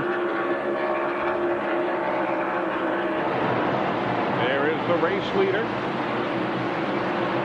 White flag already out for Mark Martin, who has 12 top 10s here in 22 starts. But finally, in his 23rd try in NASCAR Winston Cup competition, Mark Martin wins at Dover Down Speedway in Delaware, his 4th win of the year. Second place will be right here. That's the battle for Earnhardt and Petty. That is for second and third to the stripe. Give it to Earnhardt ahead of Kyle Petty. They will finish 10 3/10 seconds behind Mark Martin. So Earnhardt takes home a second, Kyle Petty third. Bobby Labonte will finish unofficially in 4th ahead of Dale Jarrett 5th, Ricky Rudd 6th, Jeff Gordon 7th, Bill Elliott 8th, Ernie Irvan 9th, and Rick Mass 10th. Well, there is Mark Martin. A victory, used fuel mileage, and a good, solid race car. And he's going to climb out of the machine now. Glenn Jarrett's down there in victory lane. Glenn? Well, guys, he told me that he's been in a hurry all day. He didn't have to be in a hurry right now. Congratulations, Mark Martin, for the 4th time this year, the 22nd time in his career, first time ever at Dover, collecting a $114,000 bonus from Unocal for winning from the pole. You had a great race car, and man, you got some great fuel mileage. Hey, Matt, Arlene, you guys should have been here. Jack Roush won this race today. We had a great race car, but we weren't good enough to beat Kyle. And Jack, we had everybody else covered, and Jack took care of Kyle for us. So he said he was going to win a race on fuel mileage. And I didn't know. I was waiting to see it, and today was the day. It sure was, and if I can get my plaque here, we'll present it. Go ahead and present it to Jack Roush. He can take it on behalf of the crew. Jack, great call there on behalf of Miller Lite TNN. We present you with the Pit Crew Award. That was an awesome call. We appreciate it. You know, Mark races the wheels off this car. He always has, you know, and we keep trying to get a little something on miles, but there's normally not much left. But today he saved us a little. He certainly did. Congratulations, guys. We're going to let you celebrate. A super run for the team. That Miller Pit Crew Award brought to you by Miller Lite, inviting you to sit back and enjoy Miller time. Mark led for 185 laps, but Kyle got the bonus. He led for 191. One of the guys that changed jobs this year for the first time in a long, long time was Paul Andrews. Paul's taking on some new responsibilities and a new driver. Paul, what are some of the things that you think you can apply with Jeremy that you might learn from Alan or Jeff? Well, you know, trying to win races is the main thing, the main #1 goal. But just trying to give these guys a good race setup and trying to get things in headed in the right direction. And, you know, we'll have to see what happens, but I think we can make a difference. And Jeremy, as far as his experience level, what are you going to be coaching him on the radio? Can you help him with things like that? I believe I can. Yeah, I believe the experience with my experience and his needing a little more. I believe we'll be a good combination, really. Well, Paul knows his way to victory lane, and he sat at the head table at the Waldorf. So if Jeremy's going to get to victory lane, this is the guy that's going to take him there. One of 6 active crew chiefs to win a NASCAR Winston Cup championship is Paul Andrews. 23rd place for Jeremy Mayfield today. These are the top 10 finishers. Jeff Gordon, that was his first top 10 finish that was not in the top 5. Came home in 7th today. Now, Dale Earnhardt standing by in the garage area with Matt Yoakum after a 2nd place run. Boy, Dale Earnhardt, the man in black, indeed back. Your 3rd, 2nd place finish of the season. Great run for you. Well, it's not a win, but it's a lot better than we've been doing lately. So, you know, the guys are just doing a great job with the car and everything, and they just keep trying. You know, Larry and the guys don't give up. I've got an awful good race team. Feel great after this race. Remember every lap of it. You know, Dover's a tough place. I figured this would be the test. If there's anything wrong with me, it happened here. Well, you can definitely tell the man in black is indeed back. 2nd place, and look at that smile on his face. That was a great line. You catch that after the problems at Darlington. He did a great race, and I remember every single lap of it. We're going to come back. We'll look at a full rundown for you. We'll check out the points in a quick day at Dover. Today's exclusive TNN coverage of the MBNA 400 has been brought to you by Texaco. Texaco, a world of energy. By Miller Lite, who reminds you that anything can happen at Miller time. By Goodyear, #1 in tires. And by the legendary Firebird Trans Am from Pontiac. Welcome back. There's Kyle Petty. He got the bonus points for leading the most laps. Matt just couldn't quite win it today. A dominating run for Kyle Petty, owner, driver. He almost came up with the win. Yeah, but I tell you what, you know, I'm proud of these guys, Bobby and Glenn and Travis and Greg and all these guys that work on this thing. Grumpy. You know, it's one of those deals where we came here and we knew we were going to be good because we were pretty good here the first time. And we came back and we ran the first practice yesterday, and Bobby thought about it, and he made some changes in the last practice that helped us a lot. You know, we weren't sure we were going to get that practice. And, you know, we came out today and we had a great car. Bobby, your first year here together at PE2. You guys, I know, did not think you'd be this place this soon to victory lane. No, we didn't. When we started off the year, we didn't think we'd be here this quick, but it sure would be nice to be standing in victory lane right now instead of here talking to you. Well, they came up a little bit short of 3rd place finish for Kyle Petty. And another unsolicited testimonial about Matt Yoakum. No, that just tells you these guys do not like serious. second. They're serious. There you see the top 10. First top 10 of the year for Rick Mast. Good run there for the Remington Arms Racing team. Jeff Burton, still not feeling 100%, comes home in 11th spot. Great effort for him. Hut Strickland, Dick Trickle there back in 18th. Mike Skinner. Crowd gave Earnhardt an incredible ovation when he came they, up. though? Oh, yeah. Everybody else went down pit road except Earnhardt. Earnhardt came in front of the grandstand, and they stood and they cheered and they applauded. They know how hard he has struggled and how hard he has worked, and what a run he had today. His 3rd, 2nd place finish of 1997, and the crowd loved it. And again, the big story through all the fuel and all was just that one caution. Kept this day spread out, not many guys on the lead lap when all was said and done. Only 4 finishing on the lead lap. There are the points now in NASCAR Winston Cup Racing. 105, Jeff Gordon over Mark Martin. Jarrett, Burton, and Terry Labonte. Terry had a tough day, slapping the wall there. Rusty, another tough day for him as well. Kenny Schrader and Ernie Irvin. And there you have the top 10 in NASCAR Winston Cup points. Coming up as soon as we leave the air, NASCAR Garage will be coming your way. Hope you can stick around for that, followed by Ready for the Road. That'll be coming up next here on TNN Motorsports in a very, very brief day. That's all coming up. NASCAR Garage at 3:30 Eastern, followed by Ready for the Road at 4 o'clock. Of course, we'll be joining you in a few weeks' time. We've got Winston Cup racing from Rockingham. We've got truck races in the interim, of course, but our next NASCAR Winston Cup stop will be Rockingham, North Carolina, the AC Delco 400 from the North Carolina Motor Speedway. Hope you can join us for that. We'll also be with you in Phoenix as TNN Motorsports takes you down the stretch of the 1997 season. Well, interesting day today. And again, fuel mileage, and who would have thought just one caution after so many that we've seen here in the past? Yeah, but congratulations to Kyle Petty coming home third. What a great drive today. Did everything he had to do except win. They're working on that. Whole team pulled together. It wasn't just Kyle. It was that whole team. They did everything right today. They made no mistakes. If they run well at Rockingham, could be their deal at Rockingham. And for Dale Earnhardt, comes home in second. The winless streak, though, now 53. They'll try it next week in Martinsville, Virginia. Again, NASCAR Garage, followed by Ready for the Road, coming up next here on TNN Motorsports. Hope you enjoyed the weekend coverage. Big thank you to Buddy Baker, Dick Bergwijn, Glenn Jarrett, Matt Yoakum, and Steve Burns. I'm Eli Gold, thanking you for joining us here at the Monster Mile. Our congratulations to Mark Martin, back in victory lane, 4th win of the year, his 22nd career victory. For all of us here at TNN Motorsports, Eli Gold bidding you a good afternoon from the Monster Mile.